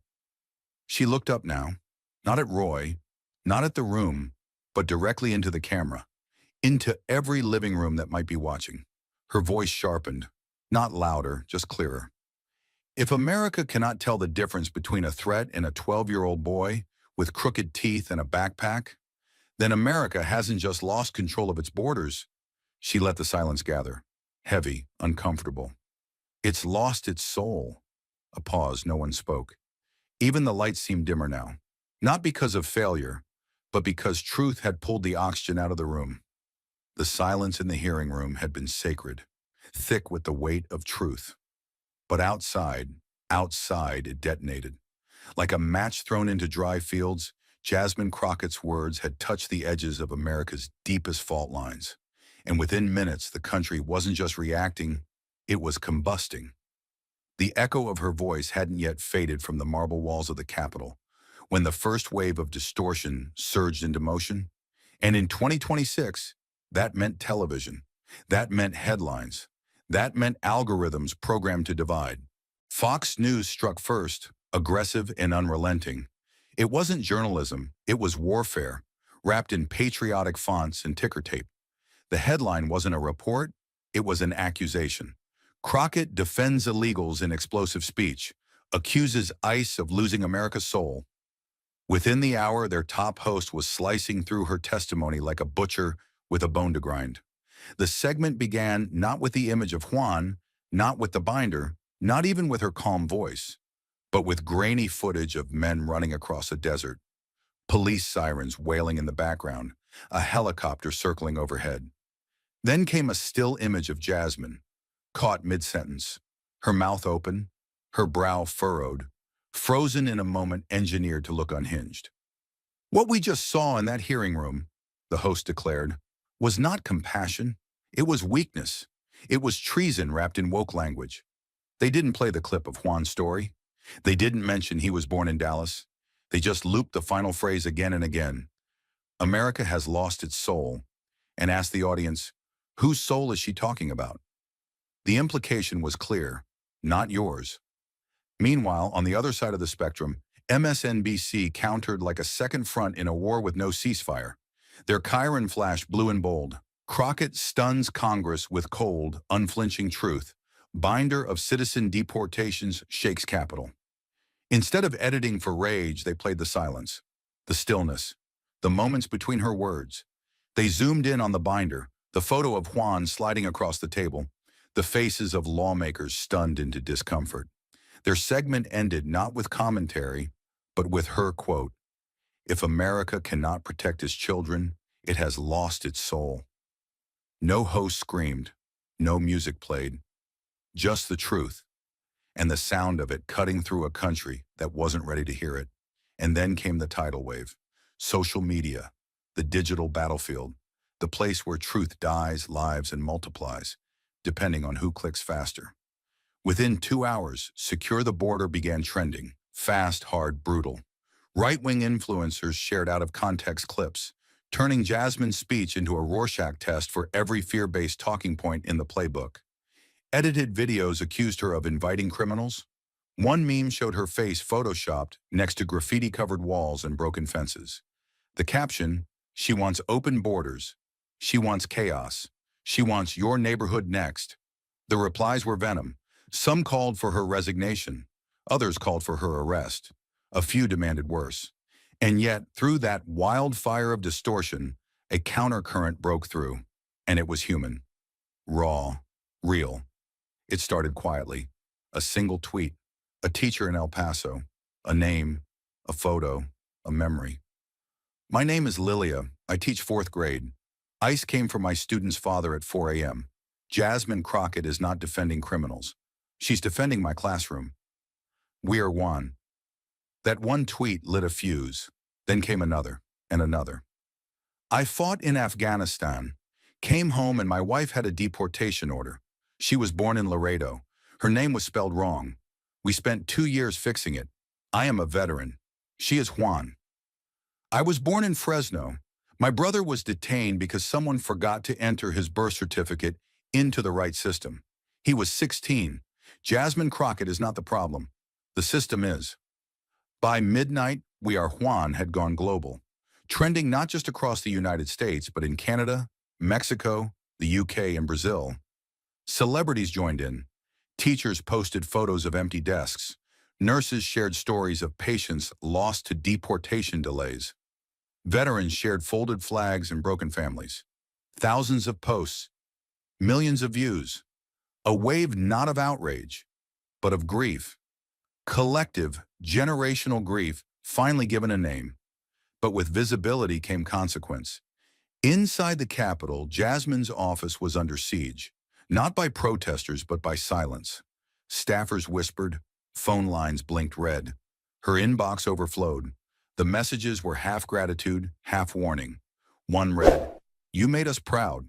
Another, "They're coming for you next." One simply included a photo of her family home in South Dallas, taken less than an hour ago. She didn't flinch. She read them all. Every word, every threat, every thank you. Every story from strangers who had finally seen themselves reflected in power. Not erased, not ignored. Seen. In the corner of her desk, the binder sat open to Juan's page. His eyes, bright, unblinking, stared back at her. She placed her hand over the photo and closed the file, not gently but deliberately. Then she sat down again, shoulders straight, back aligned like a fighter bracing for round 2. Because the storm wasn't coming. It was already here. The storm was already here, and Jasmine Crockett was standing in its eye. The headlines raged. The hashtags churned. The threats came in steady pulses, like a drumbeat of resistance from the systems she dared to challenge. But amidst the chaos, it wasn't a journalist or lawmaker who reached her next. It was a mother. A quiet call routed through 3 ICE extension lines and a borrowed phone in a holding facility outside Laredo. The voice was shaking, but not from fear, from exhaustion, from holding on too long to something too fragile. Hope. Congresswoman Crockett? Yes. This is Mariana Rodriguez, Juan's mother. Jasmine didn't speak. She couldn't. Her throat locked as the weight of the name hit her like a second gavel. On the other end, Mariana didn't wait for permission. They moved us again last night. They say I can't have a lawyer. I'm not even sure what city I'm in anymore. My son, he cries when he thinks I can't hear him. I've seen the footage, Jasmine whispered. I told his story. I know, Mariana replied. That's why I called. You're the last one who hasn't looked away. You're the only one they still listen to. You're our last hope. Please, don't let them erase us. The call cut out. No goodbye. No thank you. Just static, then silence. Jasmine stared at the phone, her knuckles white around it as if clenching hard enough might somehow pull Mariana back through the line. The room around her buzzed with screens, alerts, staff chatter, but all she could hear was that voice. Don't let them erase us. By morning, she'd made up her mind. Jasmine Crockett didn't wait for clearance. She didn't ask for permission. She booked a flight, called no press, and headed straight for the border herself. Her staff tried to stop her, arguing safety, optics, protocol, but she waved them off. This isn't about politics anymore, she said. It's about ghosts. And I don't answer to ghosts. I face them. The plane ride to South Texas was quiet, but her mind wasn't. Every second ticked like a fuse. Her phone vibrated nonstop. Warnings from DHS, emails from party leadership. 3 voicemails from people who wanted her to reconsider for strategic reasons. But it was too late. The binder was packed in her carry-on. The names were in her bloodstream now. The lies were too loud to ignore. She landed in McAllen under heavy cloud cover, the sky as gray as the mood on the ground. A staffer from the local congressman's office met her at the gate, visibly nervous. They're not going to let you in, he said. Then I'll stand at the gate until someone explains why, she replied. There have been threats. Let them come, she said. I've been threatened before. I'm still standing. Outside the detention center in Donna, Texas, Jasmine walked up to the main gate as cameras rolled from a distance. ICE agents met her with stiff faces and tighter lips. They told her the facility was on lockdown. Security concerns, no visitors, no exceptions. But she didn't move. She pulled out her congressional ID, held it out, and stared the lead agent in the eyes. This badge doesn't ask for permission. It demands oversight. I'm not here for a photo op. I'm here for accountability. Let me in. Or explain to the American people why you're hiding children from the very people elected to protect them. They stalled, called supervisors, whispered into radios. 47 minutes passed in the desert heat, and Jasmine didn't flinch. Finally, a door buzzed. A gate opened, and they let her through. Inside, the temperature dropped. Concrete floors, fluorescent lights, steel doors, children behind glass. One girl, maybe 10, looked up and smiled, but it was the kind of smile that didn't reach the eyes.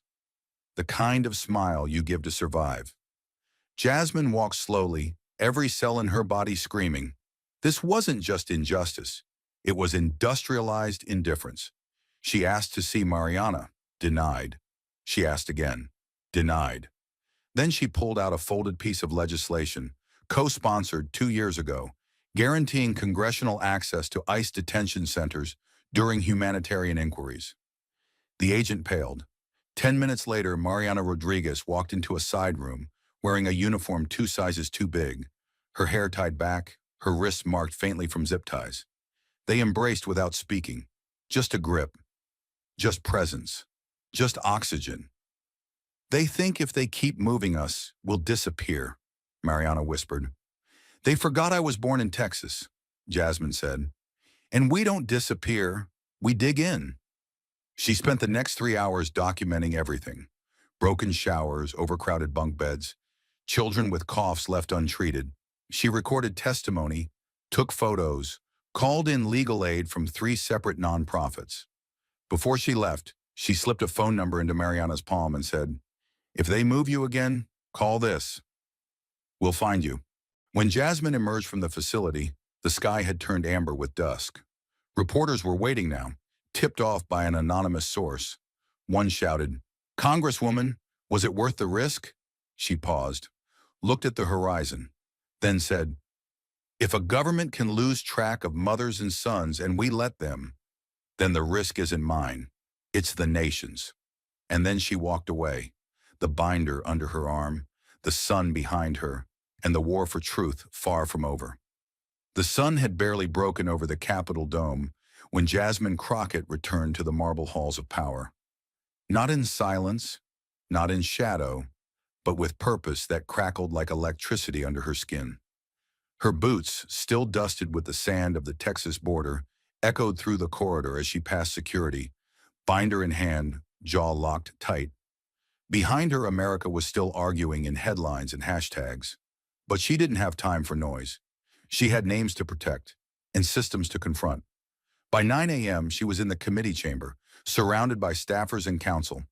She submitted a new tranche of documents, not just stories or testimony, but evidence.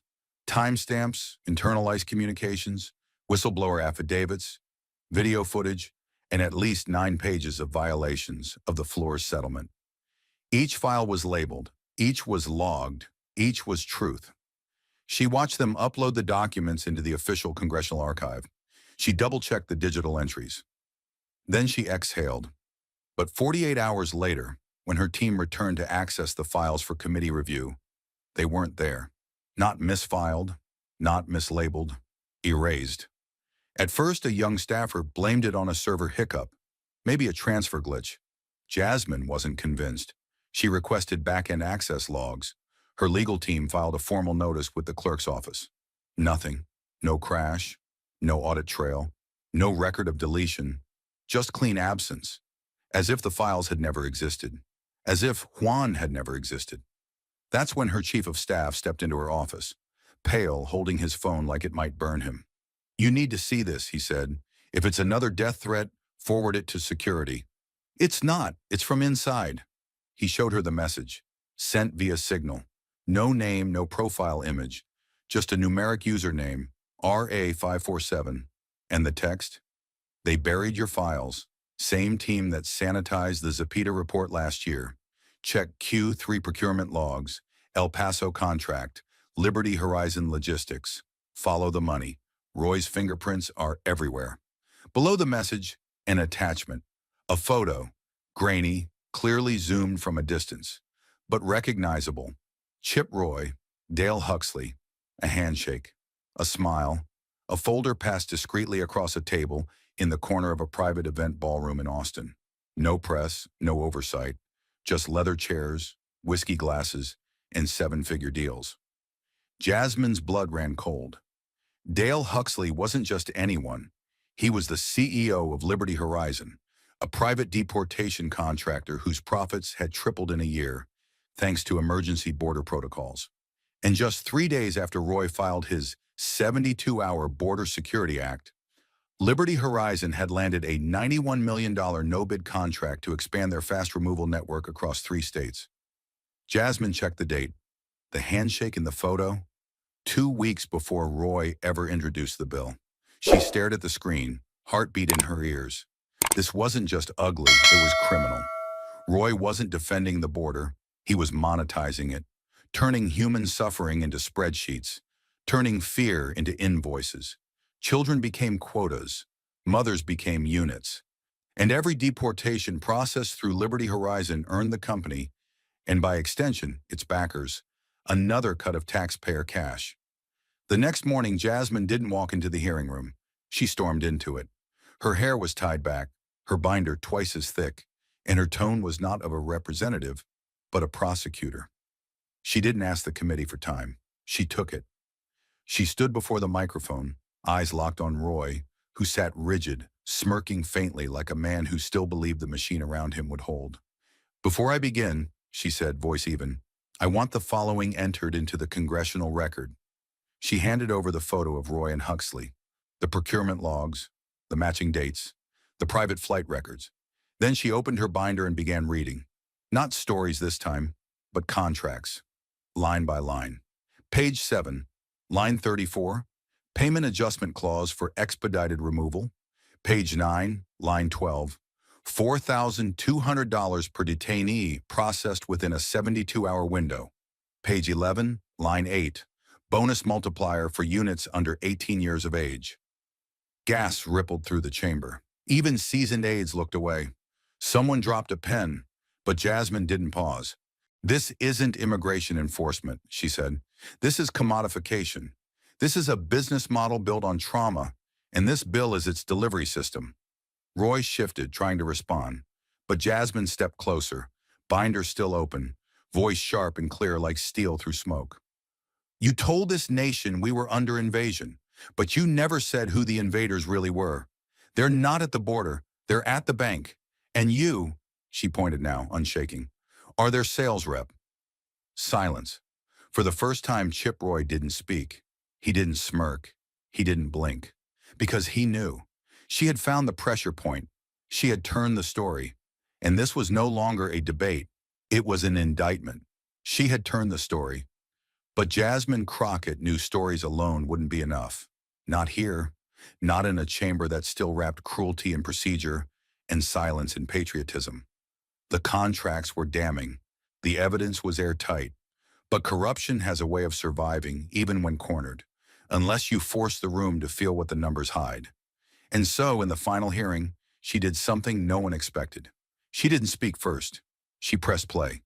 The lights dimmed in room 2154. Screens flickered on, and for the first time, the faces behind the policies were no longer hypothetical. They had names. They had tears. They had screams.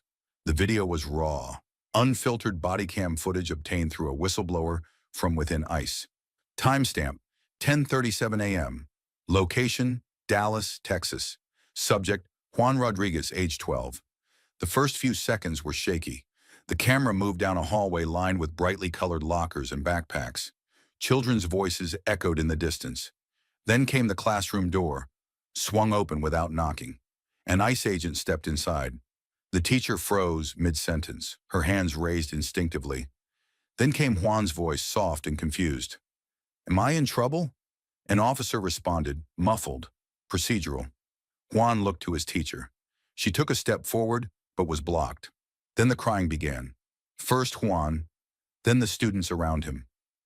"I was born here," he said through sobs. "My little brother is in lunchroom. He's waiting for me." They cuffed him anyway, pulled his backpack off, dragged him past rows of desks where children sat in stunned silence, mouths open, too young to understand and too terrified to forget. A girl in the front row whispered, "Tell my mom." Someone else screamed. Then came the teacher's voice, shaking and desperate. "He's a citizen!" "I have his file. Just wait, please." But the agents never stopped moving. The last frame was of Juan's face, eyes wide, mouth trembling, as the classroom door slammed behind him. When the video ended, the silence was total. No rustling, no throat clearing, not even the hum of the microphones, just shame. Roy shifted in his seat, clearly rattled. His hand gripped the edge of the table, and then, predictably, he tried to spin it. "We don't make policy from emotional outbursts," he said, his voice low, defensive. "This is tragic, yes, but it's the consequence of an overwhelmed system. We're here to uphold the law, and sometimes the law means making hard choices. We are protecting the rule of law." Jasmine snapped her head toward him, eyes blazing. She didn't rise from her chair. She launched from it.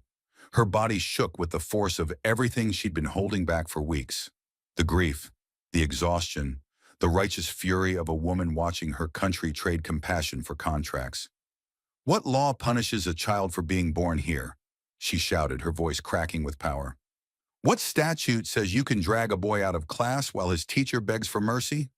What section, what clause, what godforsaken paragraph says we can deport a child's sense of safety so a corporation can cash a check. The room was stunned. Jasmine turned, pointing at the video screen still frozen on Juan's face. "Is that the America you think you're protecting?" she said, her voice rising with every word. "Because I'll tell you what I see. A government that's forgotten its own children. A law that's become so blind it can't even recognize its own citizens. And a man sitting across from me," she pointed now directly at Roy, "who calls himself a patriot while selling this country's soul one deportation at a time." Roy tried to interrupt, but the chair struck the gavel. "Congresswoman Crockett has the floor," she continued, softer now, but every syllable more lethal than before. "I sat with Juan's mother. I saw the marks on her wrist from the zip ties. I listened as she told me how ICE moved her from facility to facility like a pawn on a broken chessboard. And when I asked her why she hadn't given up, why she hadn't stopped fighting, do you know what she said?" She paused. The silence leaned forward. She said, "Because he still believes someone will come for him. He still believes America is better than this." Jasmine stared around the room, daring anyone to look away. If we cannot protect a boy who raised his hand in class instead of running, if we cannot pause long enough to ask whether he belongs before we shatter his world, then we have already failed. Not as Democrats, not as Republicans, but as humans. And then she delivered the line that broke the chamber open. "You say you're protecting law. I ask you, what law ever gave you the right to deport humanity? Because if that's what law has become, then maybe law isn't the thing that needs protecting. Maybe it's the people." For a full minute, no one spoke. Roy sat stone still. A Republican aide quietly slid a notepad into a briefcase.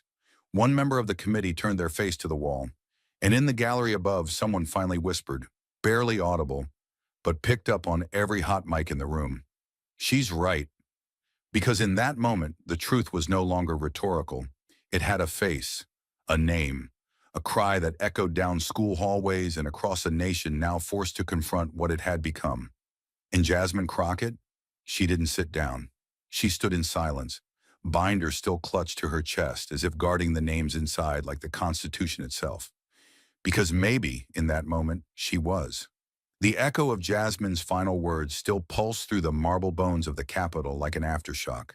She had pierced something deeper than law, the myth of moral neutrality, the illusion that policy could be cruelty in disguise without consequence. But now came the vote, and in that moment, the room shifted, not loudly, not dramatically, but with the still precision of something ancient cracking. It started with subtle glances, chair turns, shoulder leans. A few Republicans, the quiet kind, the rarely quoted, shifted in their seats as if the weight of the vote suddenly felt heavier. Representative Alan Mendez from Arizona looked down at the desk, then at the still image of Juan's tear-streaked face frozen on the monitors. His jaw tightened.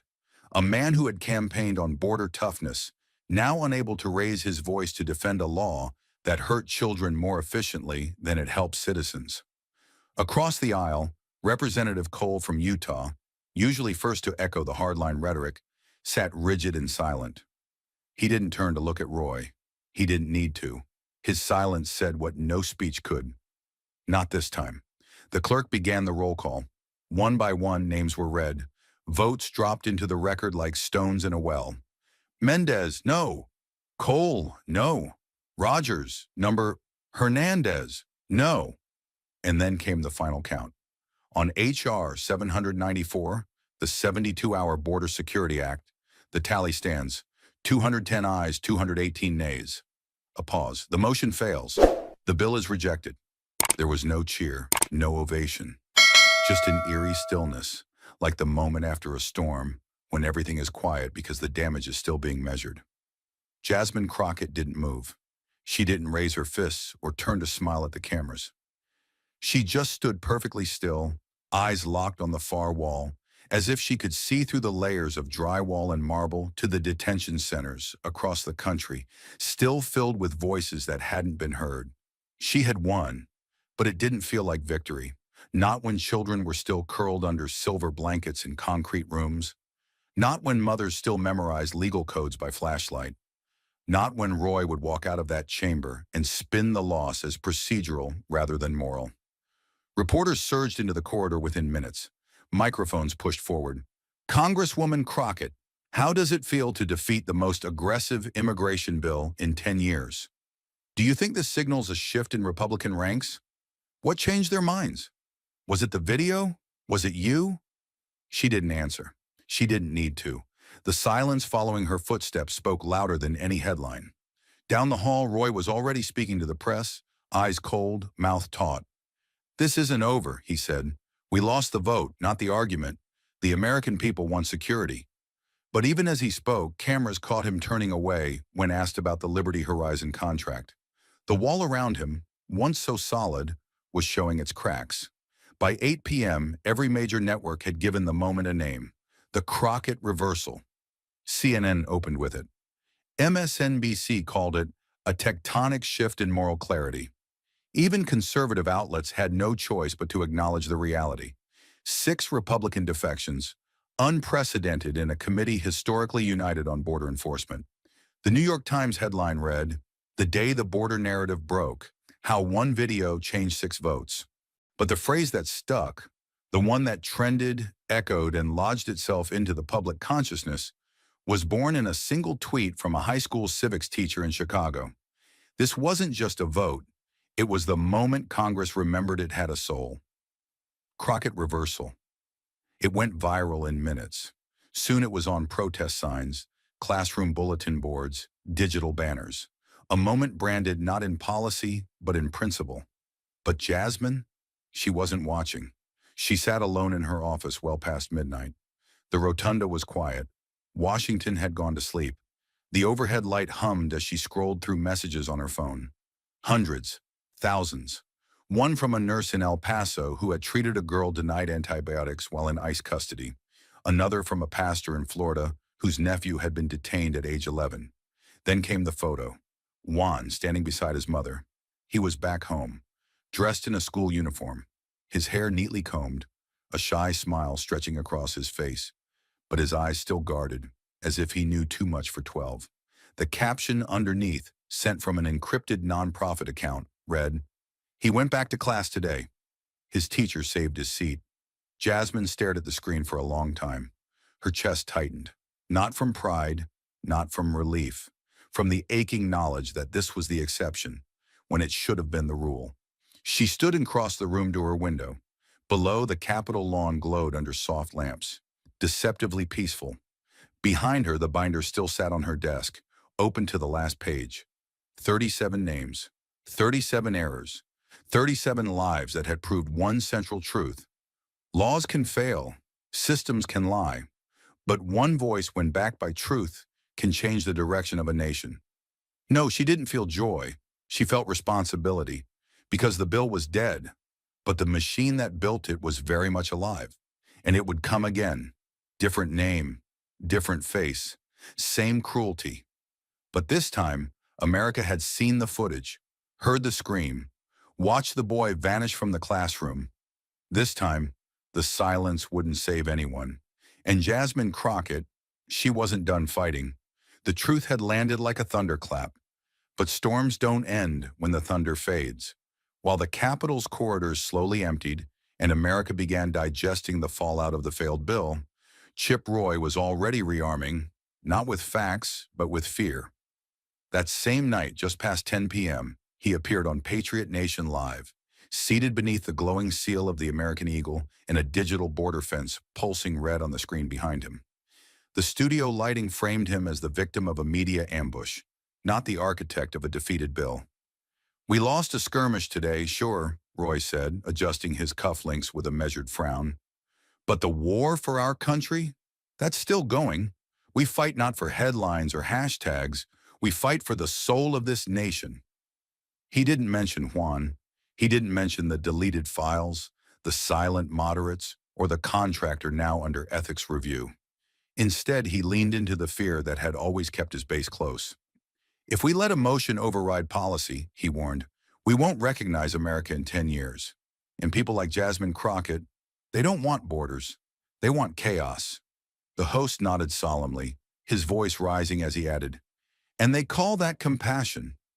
Outside the echo chamber, the rest of the country wasn't so easily fooled anymore. But Roy didn't care. This was the next play. Frame the loss as a blip. Recast himself as the last man standing. Let Crockett carry the weight of the children. He'd carry the flag and wave it like a shield. But across the river, as the city dimmed and headlines churned out hot takes and clipped sound bites, Jasmine Crockett stood alone in her office. The only light coming from the desk lamp and the soft, pulsing standby light on the camera her team had left behind. She didn't sit immediately. She walked, slowly, methodically. She unbuttoned her blazer, poured herself a glass of water, then reached for the small cream envelope lying untouched since morning. It was addressed in delicate handwriting, Mariana's. She opened it gently, as if the paper were sacred. Inside, a single note. Thank you for not forgetting Juan. Thank you for speaking when I couldn't. You reminded him and me that he matters, that we matter. I will never forget it. You are the America I still believe in. May God keep you safe.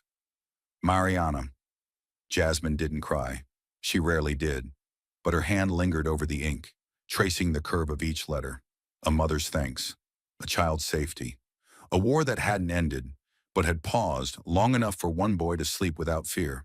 She placed the letter carefully next to the open binder, where Juan's name still sat on page 1, circled in red.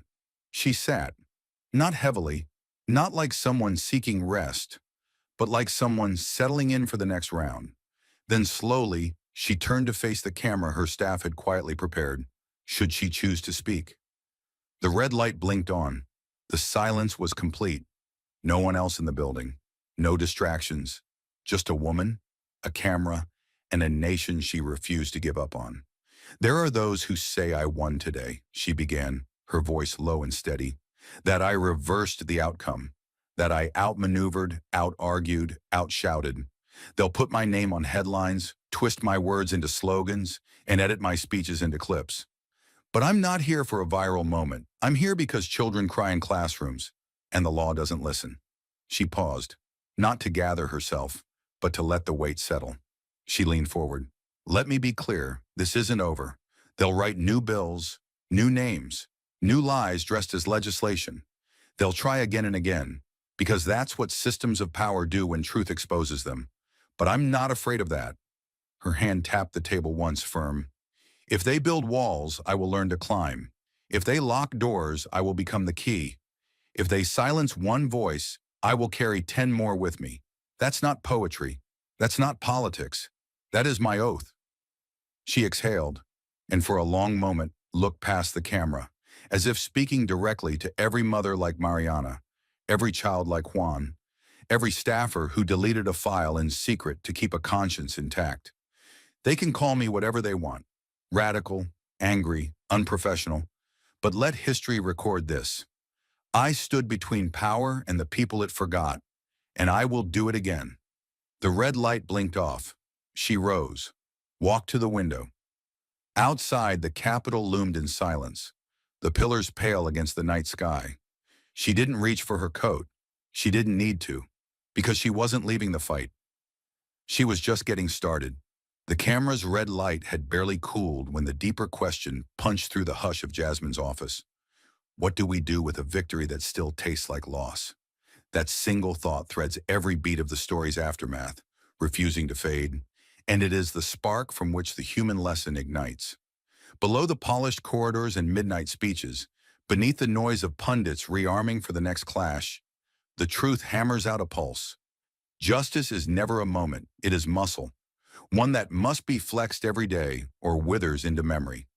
Jasmine's stand is proof that the law, when weaponized by profit and fear, will contort its own definitions until innocence becomes burdensome cargo. Yet her stand is also proof that one voice, when fused with evidence and empathy, can pry open a chamber sealed by decades of practiced indifference. The lesson begins right there, in the stillness between battles. Progress is not a trophy, it is a responsibility. And in that responsibility lies the map for the rest of us. Nothing about Juan's liberation rescues the nameless thousands still sitting in neon-lit cages tonight. but it rips away the pretense that those cages are invisible. Once a single pair of eyes recognizes the bars, everyone else is forced to decide whether to ignore them or break them. The first human lesson, then, is mercilessly simple. Silence and complicity are twins, and the cost of feeding them is paid by someone poorer, younger, and less protected than ourselves. Listen closer, and a second lesson roars beneath the headlines. Pain is the most persuasive teacher, but only if we refuse to look away. Jasmine weaponized discomfort, thrusting Juan's cries onto screens that normally show sanitized charts and polite sparring. That tactic did more than sway a vote. It reminded a complacent nation that policy is never abstract. Somewhere, a 12-year-old boy learned how handcuffs bite into skin because an algorithm mistagged his family, and that moment shattered the polite veneer shielding a lucrative deportation pipeline. The footage forced legislators to witness the collision of their rhetoric with a child's reality, and in the friction between those worlds, moral clarity finally combusted. This is the pulse the story wires into our veins. Empathy is not passive feeling. It is active resistance against the numbing drip of statistics and sound bites. We learn that outrage without follow-through is entertainment, but outrage wedded to action is reform's raw material. It warns future lawmakers that every data point can become a face, every loophole a set of cuffs, and every contract a confession under bright lights if an honest witness decides to press play. In that sense, the story teaches us that transparency, once triggered, is viral. It can launch viral hashtags, yes, but also viral accountability spirals that no spin room can fully choke. Yet the lesson widens beyond empathy into the realm of structural courage. Systems are engineered to survive exposure, so justice must be engineered to stay relentless. The deletion of Jasmine's files wasn't a glitch, but a reflex, proof that corruption adapts the moment it feels sunlight. She answered that reflex not with a single speech, but with redundancies, multiple copies, whistleblowers, contracts printed on paper that no keystroke could erase. Her strategy instructs every citizen who wonders how to confront entrenched power. Build layers of verification, cultivate alliances inside and outside the system, and anticipate sabotage as the first reply, not the last resort. The binder becomes a parable, a physical reminder that truth, when embodied, is harder to delete, and that watchdogs must carry redundant keys to every door they intend to open. Our democratic muscles atrophy without such defensive design, and that is why Jasmine's relentless backups, subpoenas, and late-night recordings are as crucial to the human lesson as her fiery oratory. They say, do not trust the machine to police itself, program your own alarms, duplicate your own records, and when the servers mysteriously crash, arrive with the receipts. From that structural courage flows a fourth revelation. Villains often wear suits of legitimacy, and heroes must master the same terrain without surrendering their soul. Roy cloaked profiteering in patriotic diction, a disguise that functions precisely because it sounds familiar, nostalgic, safe. Jasmine countered by inhabiting the same official podium, yet refusing its anesthetic cadence, flooding the chamber with urgency instead. Her tactic teaches that reform cannot retreat from institutions. It must storm them, commandeer their microphones, and inject truth at maximum volume before cynicism reclaims the narrative. The classroom video punctured Roy's performance because it redefined credibility. Suddenly the child, not the congressman, occupied the moral high ground, and authenticity changed sides overnight. The lesson for every observer is blunt. Do not underestimate the stage, seize it. Weaponize its rules for transparency, force its lights to reveal the bruises it was designed to ignore, and keep talking until the walls themselves hesitate to echo a lie. A fifth insight, quieter but no less fierce, emerges in Jasmine's oath about climbing walls and forging keys. Hope is an action plan, not a sentiment. Her words are not aspirational fluff. They are logistical commitments, blueprints for infiltration against injustice's next evolution. She names no expiration date because corruption drafts new contracts, new bills, new dog whistles the moment cameras swivel away. Thus, the story's human lesson insists that resilience must be pre-programmed into our activism. We must already be designing ladders while they pour concrete for the next barrier. In practical terms, that means funding legal aid before the next sweep, training volunteers to document raids in real time, and building data coalitions that can survive mass deletion attempts. Hope, in this doctrine, is a renewable resource only if maintained by deliberate labor, files scanned, evidence archived, alliances nourished. If we treat hope as a mood, it will flicker out with the next headline. If we treat it as infrastructure, it will outlast every cycle of backlash. Threaded through these lessons is an indictment of neutrality. To stand in the middle of injustice is to side with the machinery of harm. The moderate Republicans who flip their vote provide a brutally clear contrast. Moral awakening is possible, but it demands a surrender of comfort, a public break with the choir that once applauded you. Their defection hints at a larger truth. Complicity is a habit, not destiny, and habits can be broken if confronted with irrefutable conscience shock. For ordinary viewers, this means there is no refuge in both sides' commentary once a child is cuffed for a clerical typo. Jasmine's challenge, "What law deports humanity?" burns away the rhetorical fog, revealing a binary moral field.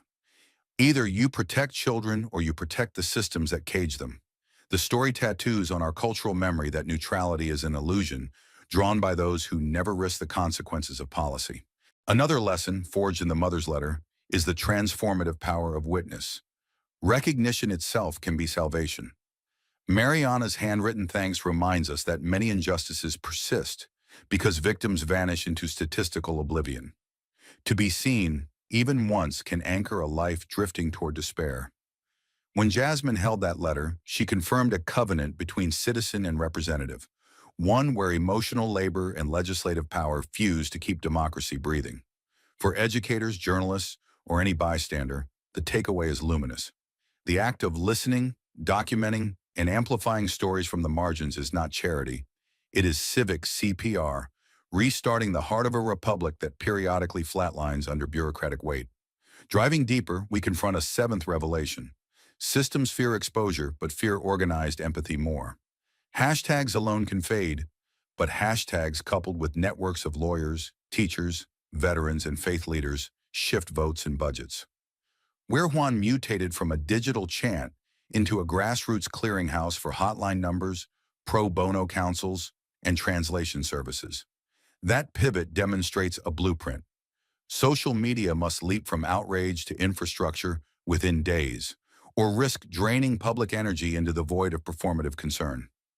The story instructs activists to treat every viral moment as a seedbed for tangible support structures. Only then does compassion graduate into collective muscle, capable of pushing policy off its destructive rails. There is also a vital warning embedded in Roy's televised declaration, a reminder that defeated ideologies rarely die. They rebrand and reload. He reframed failure as martyrdom, painting due process as weakness, and that rhetorical alchemy teaches us that vigilance must surpass celebration. The lesson for citizens is to monitor spin cycles with the same rigor reserved for legislative drafts. Pay attention to the language pivot, the reissued talking points, the sudden surge of fear-baiting advertisements. A system that profits from suffering invests heavily in its own resurrection, and that means defenders of human dignity must maintain archives, timelines, and fact sheets ready to debunk the reanimated myths before they regain traction. Central to every preceding insight is the unflinching acknowledgement that the burden of proof in unjust systems always rests on the oppressed. Jasmine's binder functioned as an antidote to skepticism, anticipating every doubt, every but, every hypothetical justification. That burden is exhausting, unfair, and real, and the lesson is twofold. Allies must shoulder part of that evidentiary weight. Funding research, collecting testimonies, preserving digital trails, and institutions must reform rules so truth need not carry a brick of documentation to be believed.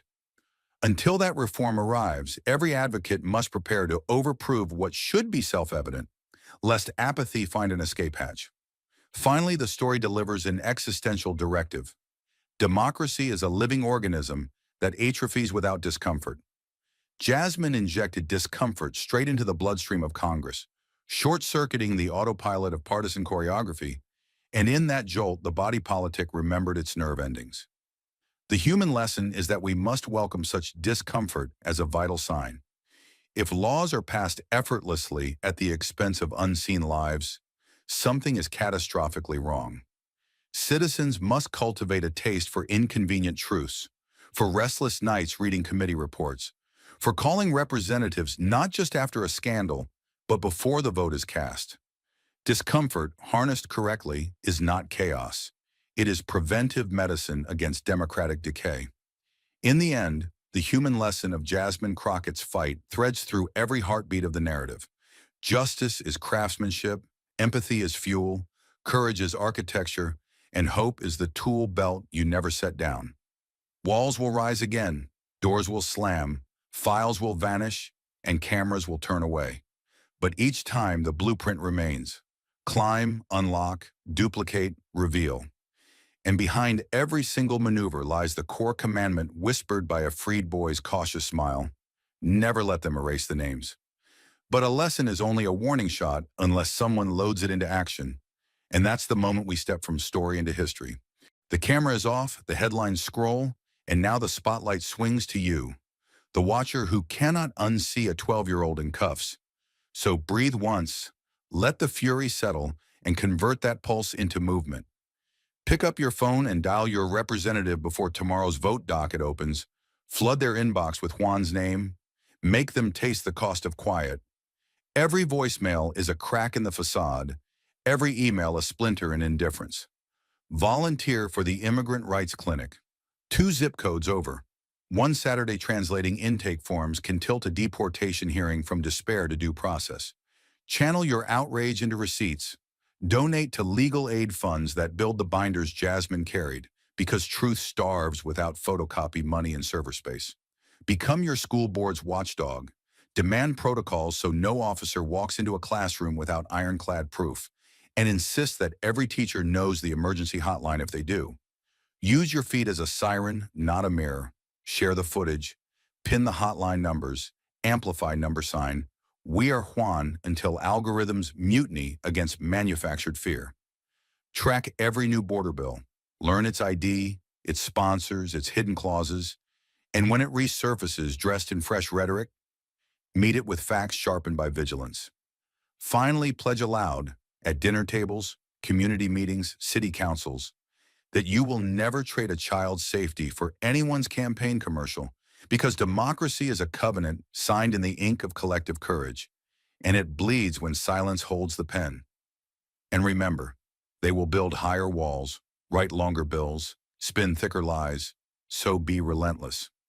Form neighborhood rapid response networks that text out raid alerts in seconds. Stock community centers with Know Your Rights posters in every language. Map pro bono attorneys like safe houses on a resistance blueprint. Demand oversight hearings, then show up, sit in the back row, and let every lawmaker feel your stare. Democracy is claustrophobic when witnesses crowd the room. Teach your children that patriotism means defending the vulnerable, not applauding authority, and that one good question can disarm a bad law before the vote is cast. Support journalists digging through procurement contracts. Subscribe, share, defend them when power snarls. Because light starves corruption faster than outrage alone. Refuse neutrality at family gatherings and board meetings alike. Call a cage even when it is wrapped in red, white, blue rhetoric, and watch how fast euphemisms wither under plain speech. If a friend shrugs and says the system is too big, hand them the story of one mother's letter, one binder, one flipped vote, proof that persistence scales. And when exhaustion whispers that the fight is endless, answer with Jasmine's creed. If they build higher walls, you climb. If they weld the locks, you forge keys. If they try to erase a name, you write it larger, louder, and everywhere, until the ledger of justice matches the ledger of humanity.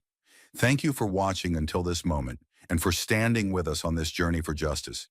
Your support means everything. Like, subscribe, and turn on notifications so you never miss what's next. And we'd love to hear your thoughts. Leave a comment below and let us know what moved you most in this story. Together, our voices make a difference.